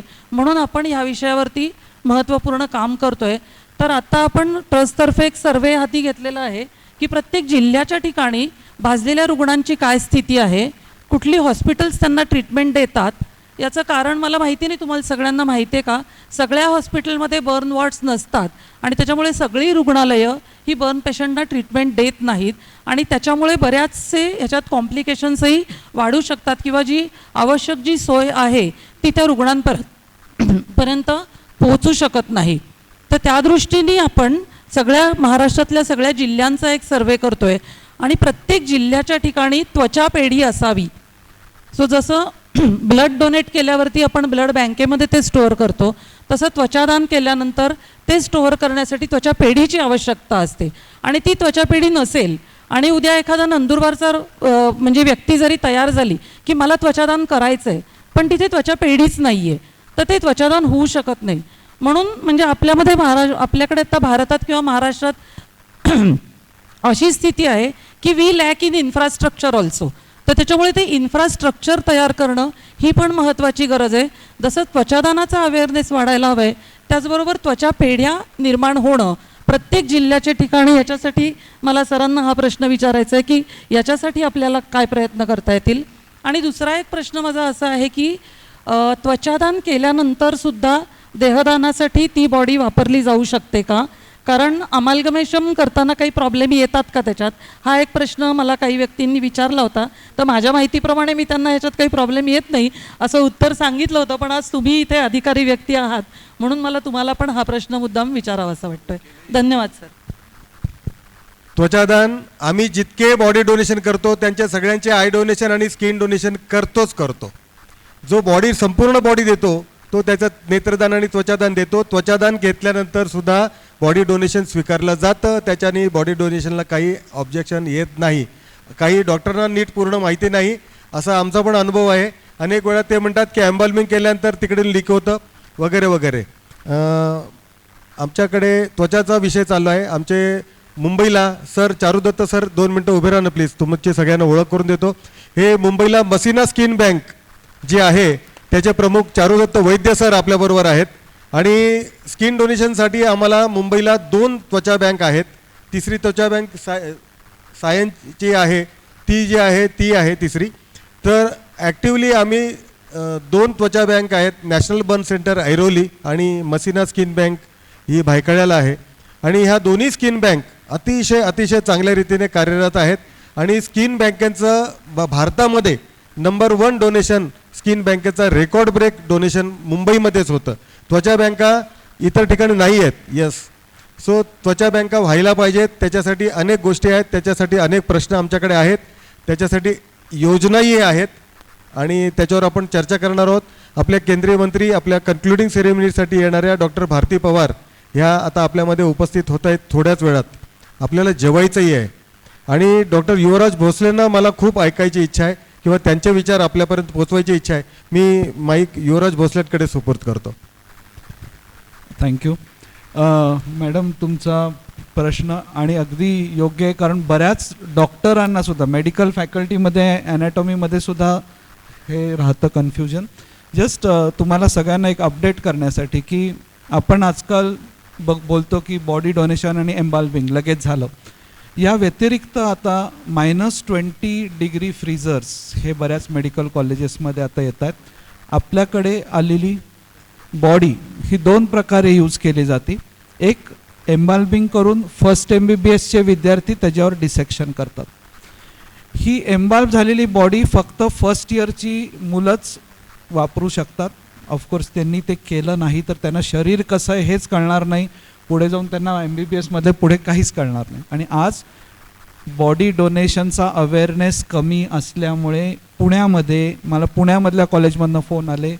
मुंबईमध्ये जी 9 मेडिकल कॉलेजेस आहेत त्यातल्या 3 कॉलेजेसच्या रिक्वेस्ट नायर हॉस्पिटलच्या डीनला आल्यात की येणाऱ्या ऑगस्टच्या बॅचसाठी आमच्याकडे बॉडीज नाही आहेत. इतकी परिस्थिती खराब आहे. तर हा एक प्रकार आहे ज्याच्यात आपण बॉडीज वापरतो एम्बाल्मिंग करून फर्स्ट MBBSसाठी. आणि दुसरा जो प्रकार आहे तो म्हणजे -20 डिग्री फ्रीझरमध्ये एम्बाल्म न करता बॉडी ठेवतो. ही बॉडी जेव्हा आपण बाहेर काढतो त्याच्यासाठी मी मध्येच जसा डिटूर होऊन एक गोष्ट तुम्हाला सांगतो. 1971चा जो इंडिया पाकिस्तान वॉर झालेला त्यातल्या एका सोल्जरची बॉडी आपल्याला मागे 1-2 वर्षापूर्वी सापडली. 71च्या वॉरच्या सोल्जरची बॉडी हिमालयात आईसमध्ये सापडली आणि ती फ्रेश, त्याला वास येत नव्हता, काय नव्हतं. म्हणजे किती वर्ष झाली त्या बॉडीला तिथे? 50 वर्ष. -20 डिग्री फ्रीझर असा असतो. त्या -20 डिग्री फ्रीझरमधनं बॉडी बाहेर काढतो आम्ही आणि 12 तासांनी जेव्हा त्या बॉडीवरती कट घेतो तेव्हा तू नियर टू लाईव्ह असती. म्हणजे त्यातनं ब्लिडिंग पण होतं. सर्जरी करणारा सर्जन जेव्हा त्या -20तनं बॉडी जेव्हा थॉ करून आम्ही नॉर्मल टेम्परेचरला आणतो तो रेग्युलर पेशंटवर सर्जरी करण्याचा जो एक्सपिरियन्स आहे तो सर्जनला मिळतो. आणि त्यासाठी बरेच सर्जन्स आमच्याकडे येतात.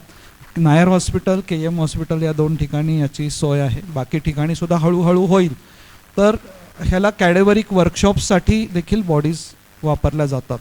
त्यामुळे जर का कधी कुणी एम्बाल्मिंग होईल का नाही किंवा सर्जरी झालेली नुकतीच आणि मग विचारतात की आता आम्ही बॉडी तुमच्याकडे देऊ का नाही, का एम्बॉल्विंग होईल का नाही. अशा सगळ्या ज्या डाऊटफुल बॉडीज असतात हे आम्ही -20 फ्रीझरमध्ये ठेवतो.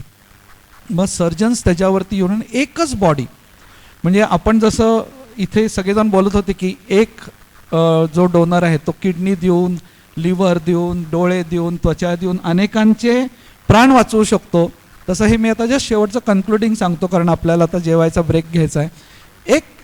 एकच बॉडी ही अनेक सर्जन्सला ज्ञान देऊन जाते. म्हणजे आम्ही ती बॉडी -20 मध्ये ठेवतो, रूम टेम्परेचरला आणतो, ऑर्थोपेडिक सर्जन त्याच्यावरती येतो, नी ट्रान्सप्लांटची फुल प्रोसिजर करून जातो. परत बॉडी आम्ही -20 मध्ये टाकतो, परत ॲनेस्थेशियावाला येतो, त्याला ज्या काही करायच्या त्या प्रोसिजर करतो, आम्ही परत बॉडी -20 टाकतो, परत बॉडी बाहेर काढतो. न्यूरोसर्जन येतो, त्याला आतमधल्या गाठीपर्यंत कसं पोचायचं याची प्रॅक्टिस तो करून जातो. प्लॅस्टिक सर्जन्स येतात, म्हणजे एकाच बॉडीवरती ऑलमोस्ट आम्ही आत्तापर्यंत आमचं सर रेकॉर्ड आहे की 7 ते 8 वेगवेगळ्या प्रकारच्या सर्जन्सनी, म्हणजे त्या माणसाचं कॉन्ट्रीब्युशन बघा की त्यांनी, आणि त्यातून नवीन नवीन मेथड्स डेव्हलप होतात सर्जरीच्या. जो काही आपल्या ह्याच्यामध्ये जो रिसर्च होतो की नवीन अप्रोचेस कसे बनवावेत, पेशंटचा जीव कसा वाचवावा, म्हणजे हा जो मृत व्यक्ती आहे ज्यांनी डोनेट केलं, आपला जो डोनर आहे तो 10 सर्जन्सला ज्ञान देऊन जातो. म्हणजे हे त्याचं कॉन्ट्रीब्युशन आहे. आणि त्यामुळे बॉडी डोनेशनचं हे महत्त्व आय थिंक सगळ्यांना आपण समाजापर्यंत पोचवलं पाहिजे, आणि ते पोचल्यानंतरच लोक मोटिवेट होतील की आम्ही जास्तीत जास्त कसं हे करू.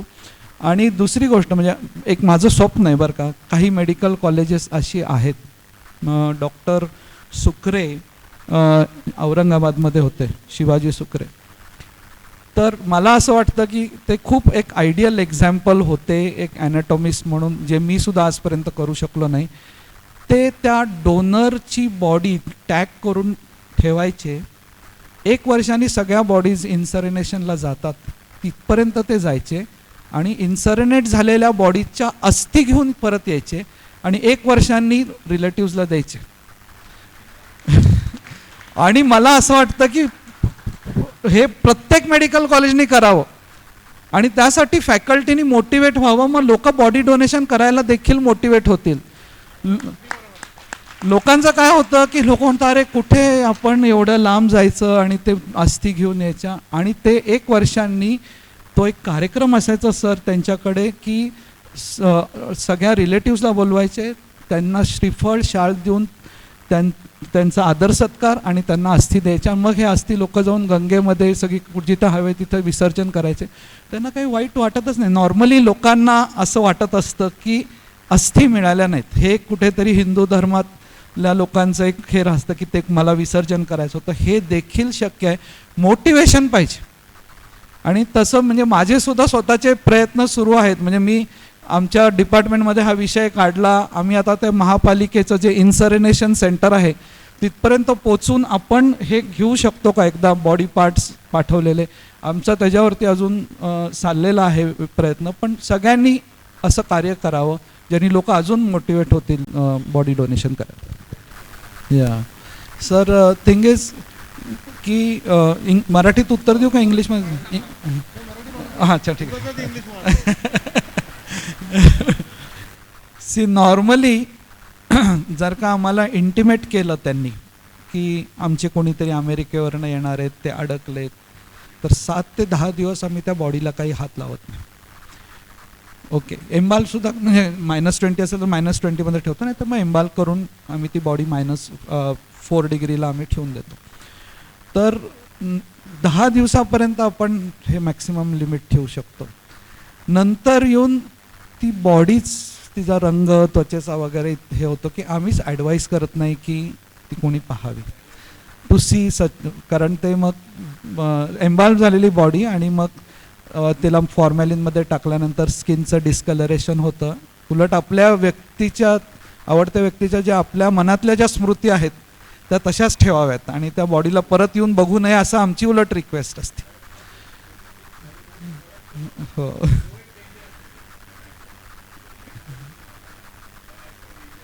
आणि डोनर्सचे देखील बघा 2 प्रकार असतात. म्हणजे मी एका मंदिरामध्ये जातो, मी इस्कॉन हरे कृष्ण संस्थेमध्ये, त्यात 2 प्रकारचे डोनर असतात. काही डोनर असतात जे काही येऊन डोनेट करतात. एखादी एक मोठी बस डोनेट केली आणि तो माणूस सारखा विचारत राहतो ती बस कशी आहे, मेंटेनन्स कसं आहे, हे कसं आहे. आणि आमच्याकडे एक दुसरा डोनर होता जो डोनेट एकदा केलं की तो परत कधीच विचारायला यायचा नाही की काय झालं पुढे, आणि त्याला ॲक्च्युअल डोनेशन म्हणतात. डोनेशन म्हणजे काय, आता जे माझं होतं ते आता तुमचं झालं, आता मी परत विचारायला येणार नाही. हे देखील डोनर्सला आपण सांगितलं पाहिजे की हे डोनेशनचा अर्थ काय आहे, की पुढे काय झालं. इव्हन किडनी जरी डोनेट केली तरी तो माणसाचं पुढे काय झालं आपण ट्रॅक कर बसायचं नाही. आपण मंदिराच्या पेटीत जेव्हा 10 रुपये डोनेट करतो तेव्हा आपण त्याला काय टॅग लावलेला असतो का की ते कुठे गेलं आणि त्याच्यासाठी फुलं आणून देवाची सेवा झाली का नाही. आपण ते श्रद्धेने करायचं आणि मग पुढे काय झालं याच्याविषयी आपण जास्त ट्रेस करत बसू नये. त्यालाच डोनेशन म्हणतात असं माझं मत. सर एक शंका विचारू का?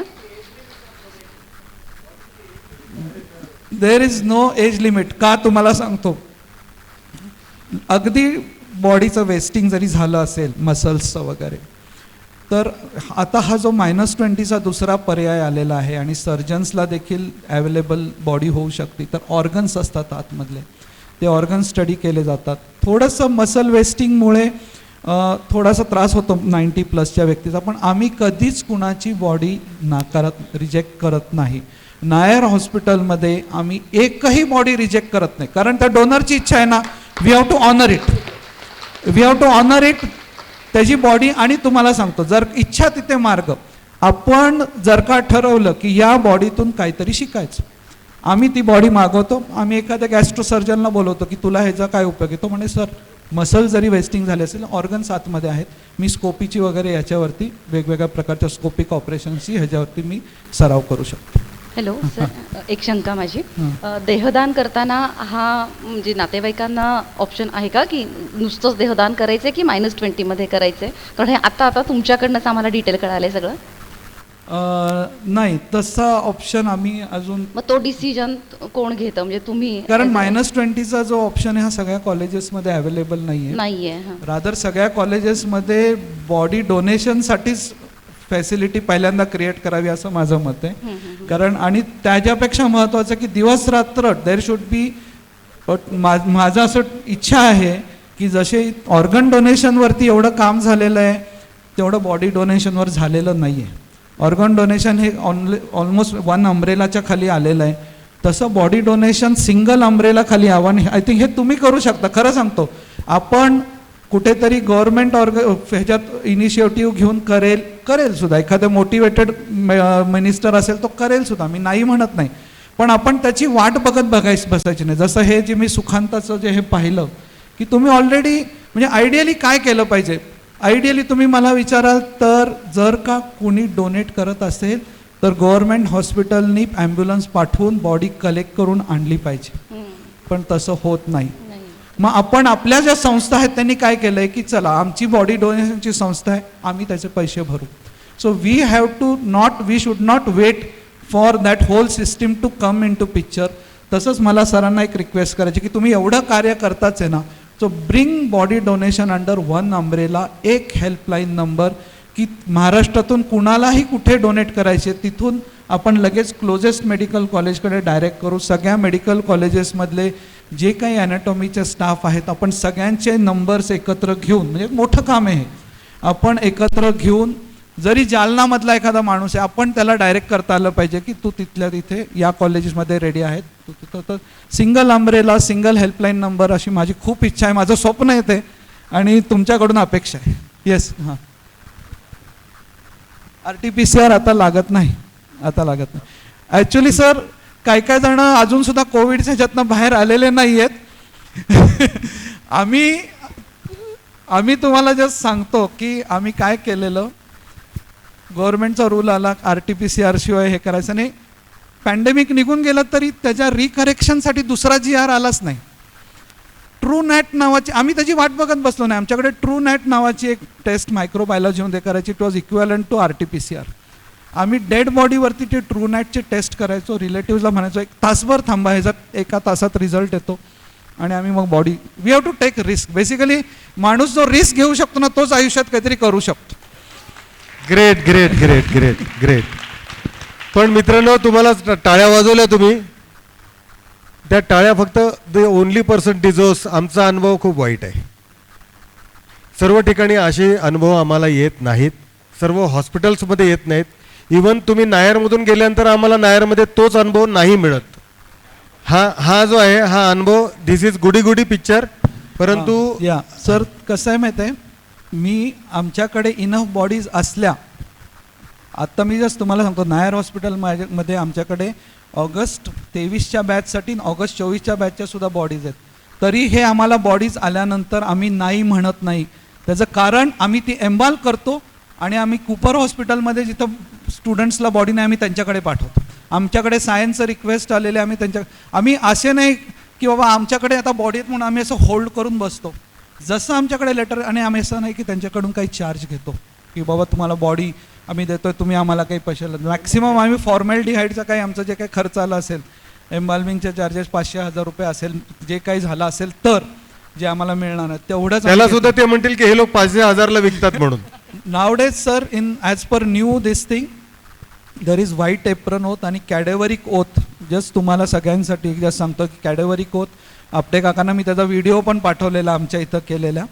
आणि no photography allowed in dissection hall.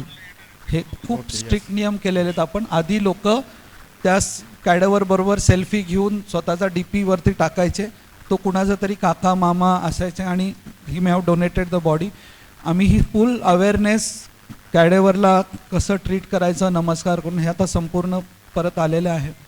आणि we are doing our best. म्हणजे आमच्या परीने जसं सर सांगतायत तसे मी ते मासे फेकायचा प्रयत्न करतोय. त्या एका माशाला फरक पडतो, त्या एका माशाला तरी फरक पडतो. लवले लवले लवले. मित्रांनो, तुमचा एक प्रश्न होता की नातेवाईकांना दिलं जातं की नाही. तुम्ही किती जणांनी त्या मॉर्चरीमध्ये किती जणांनी अनुभव घेतला माहिती नाही, परंतु फॉर्मलिनमध्ये जर तुम्ही गेलात, त्या रूममध्ये जरी गेलात, तर तिथे इतका दुर्गंध किंवा तो न सहन होण्यासारखा तिथला दुर्गंध असतो. बऱ्याच वेळा आम्ही त्याचा अनुभव घेतलेला आहे. किती वेळा खरोखर आम्हाला नातेवाईकांना काढून द्यायची आहे, पण ते दाखवल्यानंतर माझा स्वतःचा अनुभव आहे की नातेवाईकांना दाखवल्यानंतर त्यांना वाईट वाटलं की अरे अरे कशी ती बॉडी तिचा डिस्कलर झालेला आहे किंवा फॉरेनचा वास, त्याच्यामध्ये माझी आई तिथे राहिली वगैरे वगैरे असं होतं. त्यामुळे शक्यतोवर ही जी 20 डिग्रीची फ्रीजिंग फॅसिलिटी आहे ही फक्त नायर किंवा KEM मध्येच आहे, सर्व ठिकाणी नाही. तिकडे एम्बाल्मिंगच होते. ज्या ठिकाणी बॉडीज खूप जास्ती प्रमाणात उपलब्ध आहेत त्या ठिकाणून बॉडीज, गव्हर्नमेंटचा असा नियम आहे की ज्यांच्याकडे असतील त्यांनी दुसऱ्यांकडून मागवू शकतात आणि तो मागवायचा आहे. अनेक ठिकाणाहून माझ्याकडे सुद्धा सर आम्हाला कळलं भारतामध्ये किंवा महाराष्ट्रामध्ये तुम्ही अमुक अमुक काम करतात, तुम्ही आम्हाला विनंती कराल का, किंवा तुमच्या NGOजतर्फे या हॉस्पिटलला विनंती कराल का, आम्हाला कमीत कमी 2 तरी द्या, आम्हाला 6 बॉडीची गरज आहे, त्यातल्या 2 जरी आता मिळाल्या तरी त्यांना बॉडीज मिळत नाहीत. आणि ज्यांना आम्ही द्यायला जातो ते लोक उगाचच भाव खातात. भाव सर, खरंच भाव खातात. आणि तुम्ही आम्हाला भाव देता म्हणून आम्ही तुम्हाला भाव देतो. आणि असाच आपला प्रेम भाव असा अविरत राहावा. एक लास्ट प्रश्न आहे.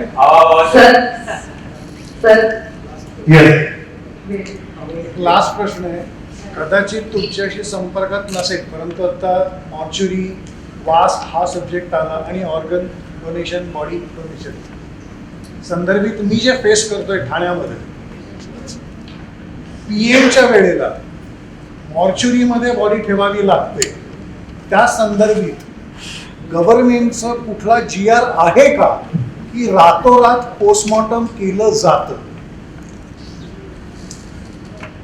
संध्याकाळी 7 वाजता माझं रिट्रीव्हल झालं, ऑर्गन काढले गेले, पंचनामा झाला, आणि जर का मी सिव्हिलमध्ये गेलो, कॉर्पोरेशनच्या हॉस्पिटलला गेलो, तर तिथे PM होत नाही. का तर ते रात्री आहे, संध्याकाळ आहे, रक्ताचा कलर हा वांगी रंगाचा दिसतो कदाचित, त्याच्यामुळे मॉर्चरीत तुम्ही ठेवा.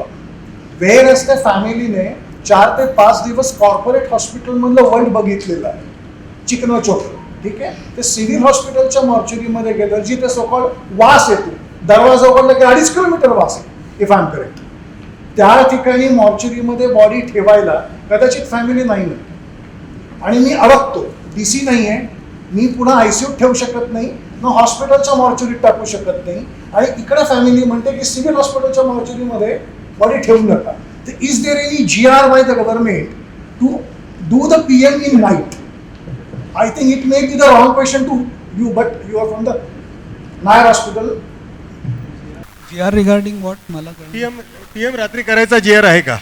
मला I would not like to comment about PM. I am not a authority on that. पण मित्रांनो, केले जातात, दॅट्स पॉसिबल. आणि as regards keeping the body during donation in म्हणजे आम्ही खूप वेळा लोकांना तसं प्रमोट करतो, जे काही ज्यांचे जे वेल टू डू असतात, त्यांची सपोज अंबानी हॉस्पिटलमध्ये वगैरे डेथ झाली तर आम्ही सांगतो की तिथल्याच लोकल मॉर्च्युरीत ठेवा. ते म्हणतात, विचारतात, आम्ही ॲक्सेप्ट करतो. We have faith on those mortuaries आणि आम्ही सांगतो दुसऱ्या दिवशी आमच्याकडे घेऊन आला तरी चालेल. So they don't have to face this. Yes, thank you very much.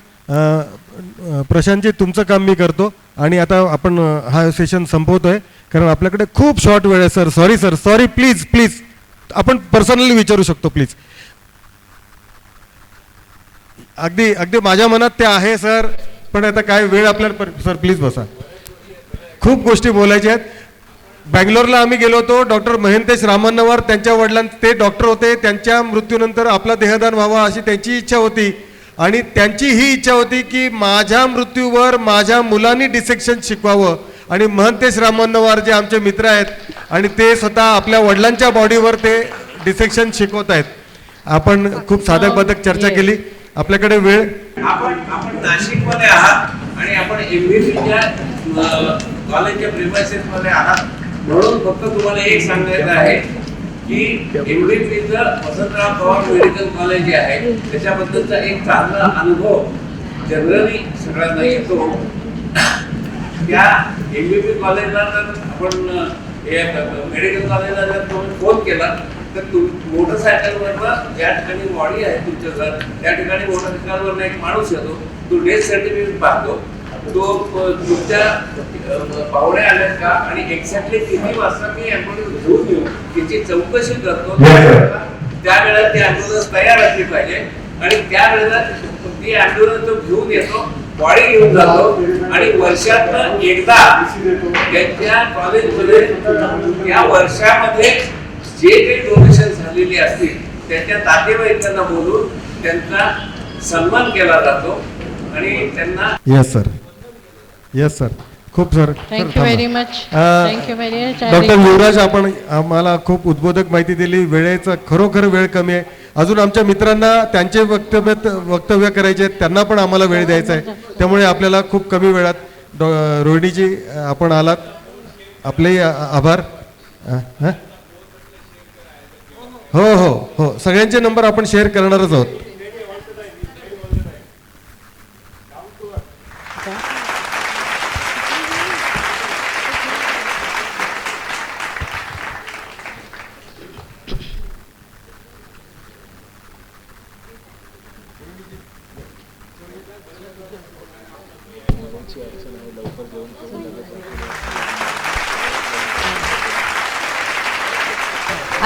I like to welcome Dr. Rajiv Agarwal, IMA President, Meera Bhayandar Road.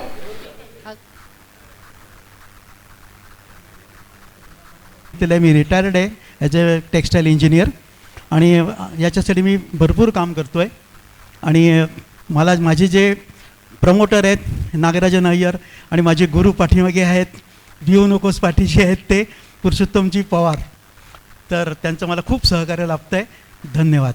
Me assistant manager आहे वोल्टाज लिमिटेडला मेडिकल डिपार्टमेंट आणि मी नागराजन अय्यर साहेबांबरोबर काम करतो. आम्ही एकत्रच राहतो एकाच बिल्डिंगमध्ये, म्हणून आम्ही प्रत्येक वेळी एकमेकांना सहकार्य करून काही प्रोग्राम असला तरी आम्ही हजर असतो त्यांच्यासोबत. नमस्कार, मी मधुमती कुलकर्णी पालघर जिल्ह्यातून आले. Federation of organ and body donation आणि मिमरा कला संकुल यांच्या संयुक्त विद्यमाने 2020मध्ये जे स्कूल ऑफ आर्टचे प्रसिद्ध चित्रकार डॉक्टर आशुतोष आपटे यांच्याबरोबर आम्ही सफाळ्यात संपूर्ण महाराष्ट्रातल्या चित्रकारांचा देहदान आणि अवयवदान ह्या संदर्भात एक कॅम्प घेतला. त्याच वेळेला शाळेच्या लेवलवर आम्ही निबंध स्पर्धा आणि चित्रकला स्पर्धा घेतल्या, त्यांना मोठ्या रकमांची बक्षीसही दिली आणि त्या कॅम्पला आम्हाला खूप सुंदर प्रतिसाद मिळाला. ती चित्र जी काढली त्याचं तिसऱ्या दिवशी आम्ही सफाळ्याच्या स्मशानभूमीत प्रदर्शन ठेवलं आणि बक्षीस समारंभ प्रसिद्ध लेखिका आदरणीय वीणाताई गवाणकर ह्यांच्या हस्ते आयोजित केला होता. त्यावेळी वीणाताईंनी अतिशय कौतुक केलं आणि आम्हाला खूप छान प्रतिसाद मिळाला ह्या कार्यक्रमाला. आणि अनेक ठिकाणाहून विचारणा देखील झाली वेगवेगळ्या स्मशानभूमींमधून, पण दुर्दैवाने कोरोनाची लाट आली आणि तो कार्यक्रम थांबला. पण आता ह्या अभियानानंतर पुन्हा आम्ही तो कार्यक्रम सुरू करतोय. धन्यवाद. मी नरेंद्र गाला, मॅडमसारखाच मी पालघर जिल्ह्यातनं पालघरहून आहे. मित्रांनो, मी तुमच्याकरता थोड्याफार हे कार्ड्स छापलेले आहेत. एका बाजूला प्रिंटेड आहे, दुसरी बाजू त्याची प्लेन आहे. त्या प्लेन भागात तुम्ही तुमचं रबर स्टॅम्प बनवून घ्या, नाव, फोन नंबर, तुमचं गाव आणि तुम्हाला जो काय अवयव दानकरिता मेसेज ठेवावं आहे ते तुम्ही पाठी लिहू शकता, म्हणजे ते रबर स्टॅम्पनी छापू शकता. तशी एक कल्पना मी दिलेली आहे. ज्यांना कोणाला हवे असतील ते माझ्याकडनं घेऊन घ्यावेत. धन्यवाद. मी कमलाकर जगताप, संत गाडगे महाराज मालिकेचा निर्माता आहे आणि मी आणि माझ्या पत्नीने दोघांनी 5 वर्षापूर्वी देहदान केलेलं आहे. पवारसाहेब आमचे प्रेरणास्थान आहेत. दुसरी गोष्ट, यासाठी जे काय करता येईल ते मी नेहमी करत असतो. गाडगे महाराज मालिका मी लॉकडाऊनमध्ये जेव्हा टेलिकास्ट केली तेव्हा लहाने सर डॉक्टर लहानेंना घेऊन एक जाहिरात बनवली आणि ती जाहिरात मी 13 भागामध्ये टेलिकास्ट केली. पुरं महाराष्ट्रभर देहदान करा, आम्ही केलं आहे, तुम्हीही करा, अशा प्रकारचं आव्हान आम्ही केलं होतं. अजून गेल्या महिन्यामध्ये माझ्या मुलीचं लग्न झालं. लग्नामध्ये गिफ्ट देण्यासाठी आम्ही एक पिशवी बनवली. त्या पिशवीवरती देहदान करा, अवयवदान करा, मी देहदान अवयव केलेलं आहे, अशा प्रकारचा एक प्रयोग केला. त्याचं मी सॅम्पल सरांना पाठवलं होतं. मला अनेक लोकांनी सांगितलं की मंगलप्रसंगी हे कशाला तुम्ही छापताय. तर शेवटी सरांचं ते वाक्य मी फक्त कन्यादान काढलं आणि मंगलप्रसंगी मंगल विचार, देहदान अवयवदान, आम्हीही देवदान केलं आहे, आपणही करा, अशा आशयाचा एक मी संकल्प करून पिशव्या छापल्या आणि गेल्या महिन्यात माझ्या मुलीचं लग्न झालं त्यावेळेला त्या सगळ्या गेस्टना वाटल्या. अशा प्रकारेही प्रयत्न करतो आहे.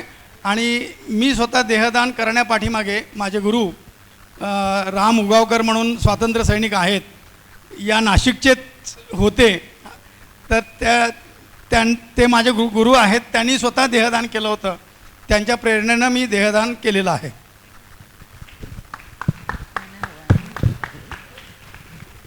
नमस्कार, मी Mukteshwar Munshettiwar, national association for the blind unit Maharashtra या संस्थेच्या माध्यमातून गेली 35 वर्ष मी काम करत आहे. विशेषतः नेत्रदान हा माझा विषय आहे नॅपचं काम करत असल्यामुळे.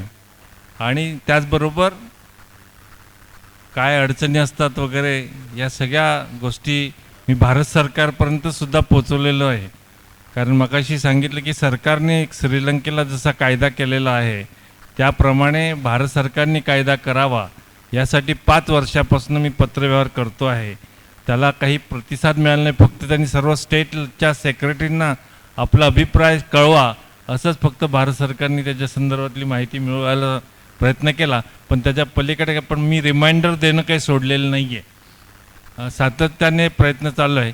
याप्रमाणे या क्षेत्रामध्ये मी काम करतो आहे आणि उर्वरित क्षेत्र भरपूर आहे, त्याची कमी वेळ घेत नाही. धन्यवाद. नाही, वेळ आता घ्यायचंच नाही आहे कारण अगदी थोडक्यात बोलायचं आहे. वेळ कोणाकडेच नाही आहे आता आणि आपले गेस्ट येत आहेत तोपर्यंत आपण करूया. एकच मिनिट हां. ज्यांनी ग्रुप बनवलेला आहे, ज्यांनी रजिस्टर केलं आहे आता त्यांचा, सो ज्यांना जे त्या ग्रुपमध्ये नसतील त्यांनी प्लीज निलेश मिश्रा ह्यांच्याकडून त्यांचा नंबर घ्यावा आणि त्यांना कॉन्टॅक्ट करावा, म्हणजे ते तुम्हाला ग्रुपमध्ये ॲड करतील. थँक्यू. हॅलो. अच्छा, तुमचा नंबरच सांगा सगळे. Congratulations to all the people who attended this seminar. Myself Nagarajan Payer, I am retired superintendent from Excise and Custom Department. I am member of Giants Welfare Foundation who has got 635 groups all over India. And Kalyan Samaji Sansa, Mohan Foundation, everybody they have turned me as an organ donation ambassador. I am spreading this awareness in 2010 and organ donation is my breath. Organ donation never die. That's all. Thank you. Thank you. 9823 91 2995. Nilesh Mishra. नमस्ते, मी Dattatray Vyavahare, Gitai trust पुणेकडून आलेलो आहे आणि पहिल्यांदाच मी या अधिवेशनाला आलेलो आहे. तर याच्यामध्ये अशाच प्रकारचा कार्यक्रम आपल्याला पुण्यामध्ये पूर्ण भारताच्या दृष्टिकोनातून घ्यायचा आहे. म्हणजे भारतवर्षमध्ये आपल्याला हा कार्यक्रम पुण्यातून घ्यायचा आहे. त्याच्यासाठी आपल्या सर्वांचं सहकार्य आम्हाला अपेक्षित आहे आणि याचा मला म्हणजे फार अभिमान वाटतो की आपण हे चांगल्या प्रकारे सेशन केलं. त्यामध्ये मी गीताई ट्रस्टतर्फे आपल्या सर्वांचा अनेक अनेक आभारी आहे. धन्यवाद. नमस्कार. अरे एक मिनिट सर, एक मिनिट. तुम्ही तुमचं इंट्रोडक्शन देता खूप चांगलं आहे आणि खूप शॉर्टमध्ये देता, खूप चांगलं देता आहे. मला तुमच्याकडून काय पाहिजे? फेडरेशनला, फेडरेशन म्हणजे कोण? पुरुषोत्तम पवार का सुनील देशपांडे का निलेश मिश्रा की आणखीन कोण? फेडरेशन म्हणजे तुम्ही सगळे. तुम्ही प्रत्येकजण फेडरेशनचा अध्यक्ष आहात, तुम्ही फेडरेशनचा पदाधिकारी आहात असं समजून फेडरेशनच्यासाठी ज्या काही अपेक्षा आहेत, ज्या काही योजना आहेत, त्या योजना तुम्ही मनात आणल्या, त्या 4 चौघांमध्ये मांडायच्या आहेत. त्या पूर्ण करण्यासाठी आपण काय करू शकतो त्या उत्तरासहित तुमच्या योजना याव्या ही अपेक्षा आहे. आता इतके सुझाव झाले, काल 2 दिवसापासून आपण सुझाव झाले, ह्याच्यापूर्वीसुद्धा आम्ही अनेक सुझाव आले, अनेक ठिकाणी अप्रोच व्हायचा प्रयत्न केला. आम्ही कमी पडतो, खूप काम आहे, आम्ही कमी पडतो आहोत.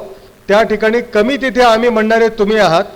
तर जो टेक्नॉलॉजीमध्ये आहे, जो IT मध्ये आहे, जो ज्यांचे सरकारी याच्याशी संधान आहे किंवा जो तिथे पोचू शकतो, जसं नागराजन अय्यर सांगतात मला, आप मुझे इंडिया में किधर भी भेजो, मैं जाने को तैयार है. आपकी जैसे बात की है मैंने, तो कभी भी जाने को तयार आहे. अशी कार्यकर्ते आपल्याला हवेत आणि तुमच्यापैकी सगळे तसेच आहेत. पण कधी काय होतं की बरेच मंडळी जी आता येऊ शकले नाही त्यांचे अजून फोन चालू आहेत. सर माझं काय होतं, मुलीचं एंगेजमेंट होतं, सर माझं अमुक आहे, कोर्टाची तारीख होती. बरेच लोकांचे वेगळे वेगळे अडचणी असतात, त्यावेळेला अडचणी येतात. त्याच्यामुळे सुद्धा आपल्याला कार्यकर्ते कमी पडतायत. तुम्ही आपण काय योगदान देणार हे सांगा तुमच्या इंट्रोडक्शनमध्ये. तुम्ही मी कशा रीतीने मदत करू शकेन ते सांगावं तुमच्या इंट्रोडक्शनमध्ये, एवढी तुमच्याकडून अपेक्षा आहे. सर बोला प्लीज. खांडेकर. नमस्कार, मी अनिल खांडकेकर. सर बरं झालं तुमच्याशी बोलतानाच मला हे सूचना द्यायला मिळाली. तुमच्याकडून खूप गोष्टी मला मिळणारच आहे. Thank you sir.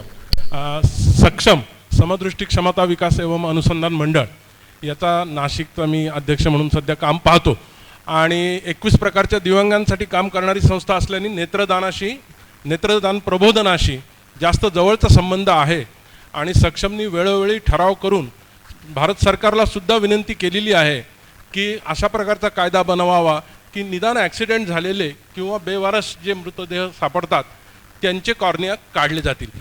अशाच प्रकारे माझं काम या क्षेत्रात सुद्धा इथून पुढं चालू राहील. धन्यवाद. मी जे म्हणलं की मी नेत्रदानासाठी काम करतो, इथून पुढं देहदान आणि अवयवदान याच्या चळवळीत सुद्धा मी सक्रिय राहील आणि माझ्याच्यानी जे शक्य आहे ते काम करेल. नमस्कार, मी डॉक्टर स्वानंद शुक्ल.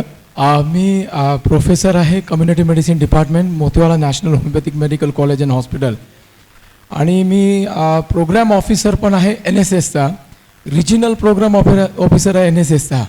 आमच्याकडे युवा शक्ती मोठ्या प्रमाणात आहे सर आणि आम्ही विशेषतः ग्रामीण आणि अतिदुर्गम विभाग जो इथं सुरगाणा आणि जे पाडे आहेत त्या एरियांमध्ये जात असतो आणि आम्ही हे ऑर्गन डोनेशनचे कार्यक्रम अतिशय सोप्या रीतीने त्यांच्या पुढे आम्हाला प्रस्तुत करावे लागतात. कारण की ही संकल्पना पण त्यांच्यासाठी फार वेगळी आहे. अजूनसुद्धा तो जो समाज आहे अंधश्रद्धेमध्ये आहे, त्याच्यातनं त्यांना काळी तिळच्या याच्यामध्ये आहे, तर त्याच्यातनं त्यांना पहिलं बाहेर काढून हे नवीन संकल्पना त्यांच्यात रुजवणे ह्याचं काम आम्ही करत आहोत. हे काम अजून मोठ्या प्रमाणात आम्ही निश्चितच करू सर आणि जी युवा शक्ती आहे माझ्याबरोबरची त्यांच्याकडनं आम्ही काम करू सर. धन्यवाद सर. थँक्यू. डॉक्टर उदय साकोरीकर. माझं स्वतःचं फाउंडेशन आहे कनकलता प्रतिष्ठान. आम्ही कला आणि आरोग्याचं काम करतो.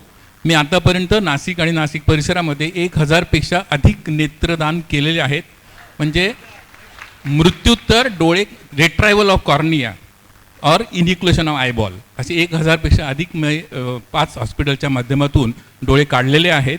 आणि यापुढे पण फेडरेशन जिथे सांगेल त्या ठिकाणी मी माझ्या संस्थेमार्फत निःशुल्क नेत्र तपासणीचा कॅम्प उपलब्ध करून देईल, हे मी ग्वाही देतो. धन्यवाद. मी रणजित उंद्रे नागपूरवरून आलेलो आहो. गेल्या 2018पासून मी the federation of organ and body donation यांच्याशी जुळलेला आहो. आणि मुंबई टू गोवा जी पदयात्रा झाली होती तर त्यातला एक पदयात्री मी आहे. आणि फार भाग्य समजतो मला की आज अनेक वर्षानंतर गेल्या 5 वर्षानंतर मला हे सगळं माझ्या वडिला सगळी मंडळी मला इथे पुन्हा मिळाली. आणि एक कॅन्सर सर्वायवर असल्यामुळे आयुष्याचं महत्त्व काय असते हे मला माहीत आहे. त्यामुळे मला असं वाटतं की कुणाच्या तरी आयुष्यात प्रकाश पडावा, त्या दृष्टिकोनातून मी गेल्या अनेक वर्षांपासून काम करत आहे. आणि मनापासून मी सगळ्यांचे आभार मानतो ज्यांनी एका ग्रामीण भागातील विद्यार्थ्याला आज एवढ्या चांगल्या ठिकाणी नेऊन आज मला इथे बोलण्याची संधी मिळते आहे. तर मी सगळ्यांचे मनपूर्वक आभार मानतो. थँक्यू. एक मिनिट उभं आहे. हे रणजित उंद्रे नागपूरच्या जवळ अकोल्यातून आलेत ना, वाशिमवरून. आणि आम्ही दुसरी पदयात्रा मुंबई ते गोवा KM हॉस्पिटलमधून आम्ही निघालो.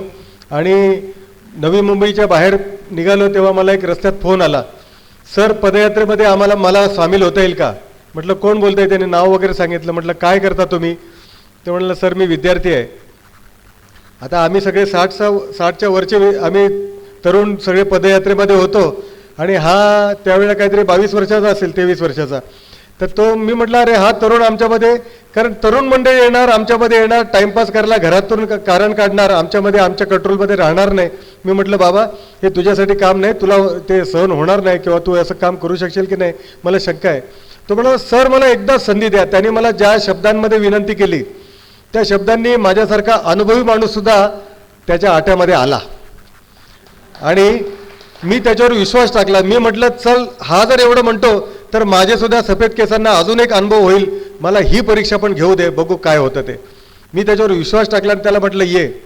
तो अनेक ठिकाणी गाड्या बदलत त्या पदयात्रेमध्ये सामील झाला. आणि आम्ही बघितलं ते एवढंसं पोट्ट, तुमच्या भाषेत पोट्ट, एवढंसा हा तरुण, एवढा तरुण मुलगा. मी म्हटलं आता ह्याला कसा सांभाळायचा? हा रात्री आमच्याबरोबर झोपेल की रात्री बाहेर कुठेतरी फिरून येईल?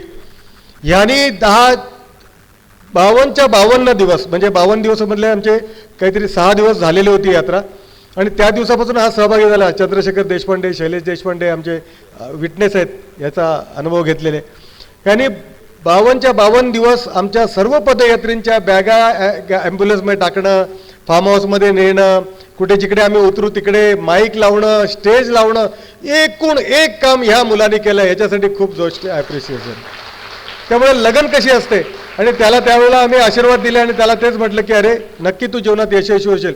52 दिवसाच्या याच्यात त्याचं ऑर्गन डोनेशनचं खूप मोठं सेशन आमच्याबरोबर राहून त्याची ट्रेनिंग झाली. ही झाली तर झाली. त्याबरोबर आयुष्याच्याकडे कसं बघावं, आयुष्याकडे बघण्याचा दृष्टिकोन, आयुष्यात कसं पुढे काय काय करता येईल, त्याची पुढची स्वप्न कशी पूर्ती करता येईल. आज तो MSW म्हणून सक्सेसफुल तरुण आहे. गॉड ब्लेस यू बेटा.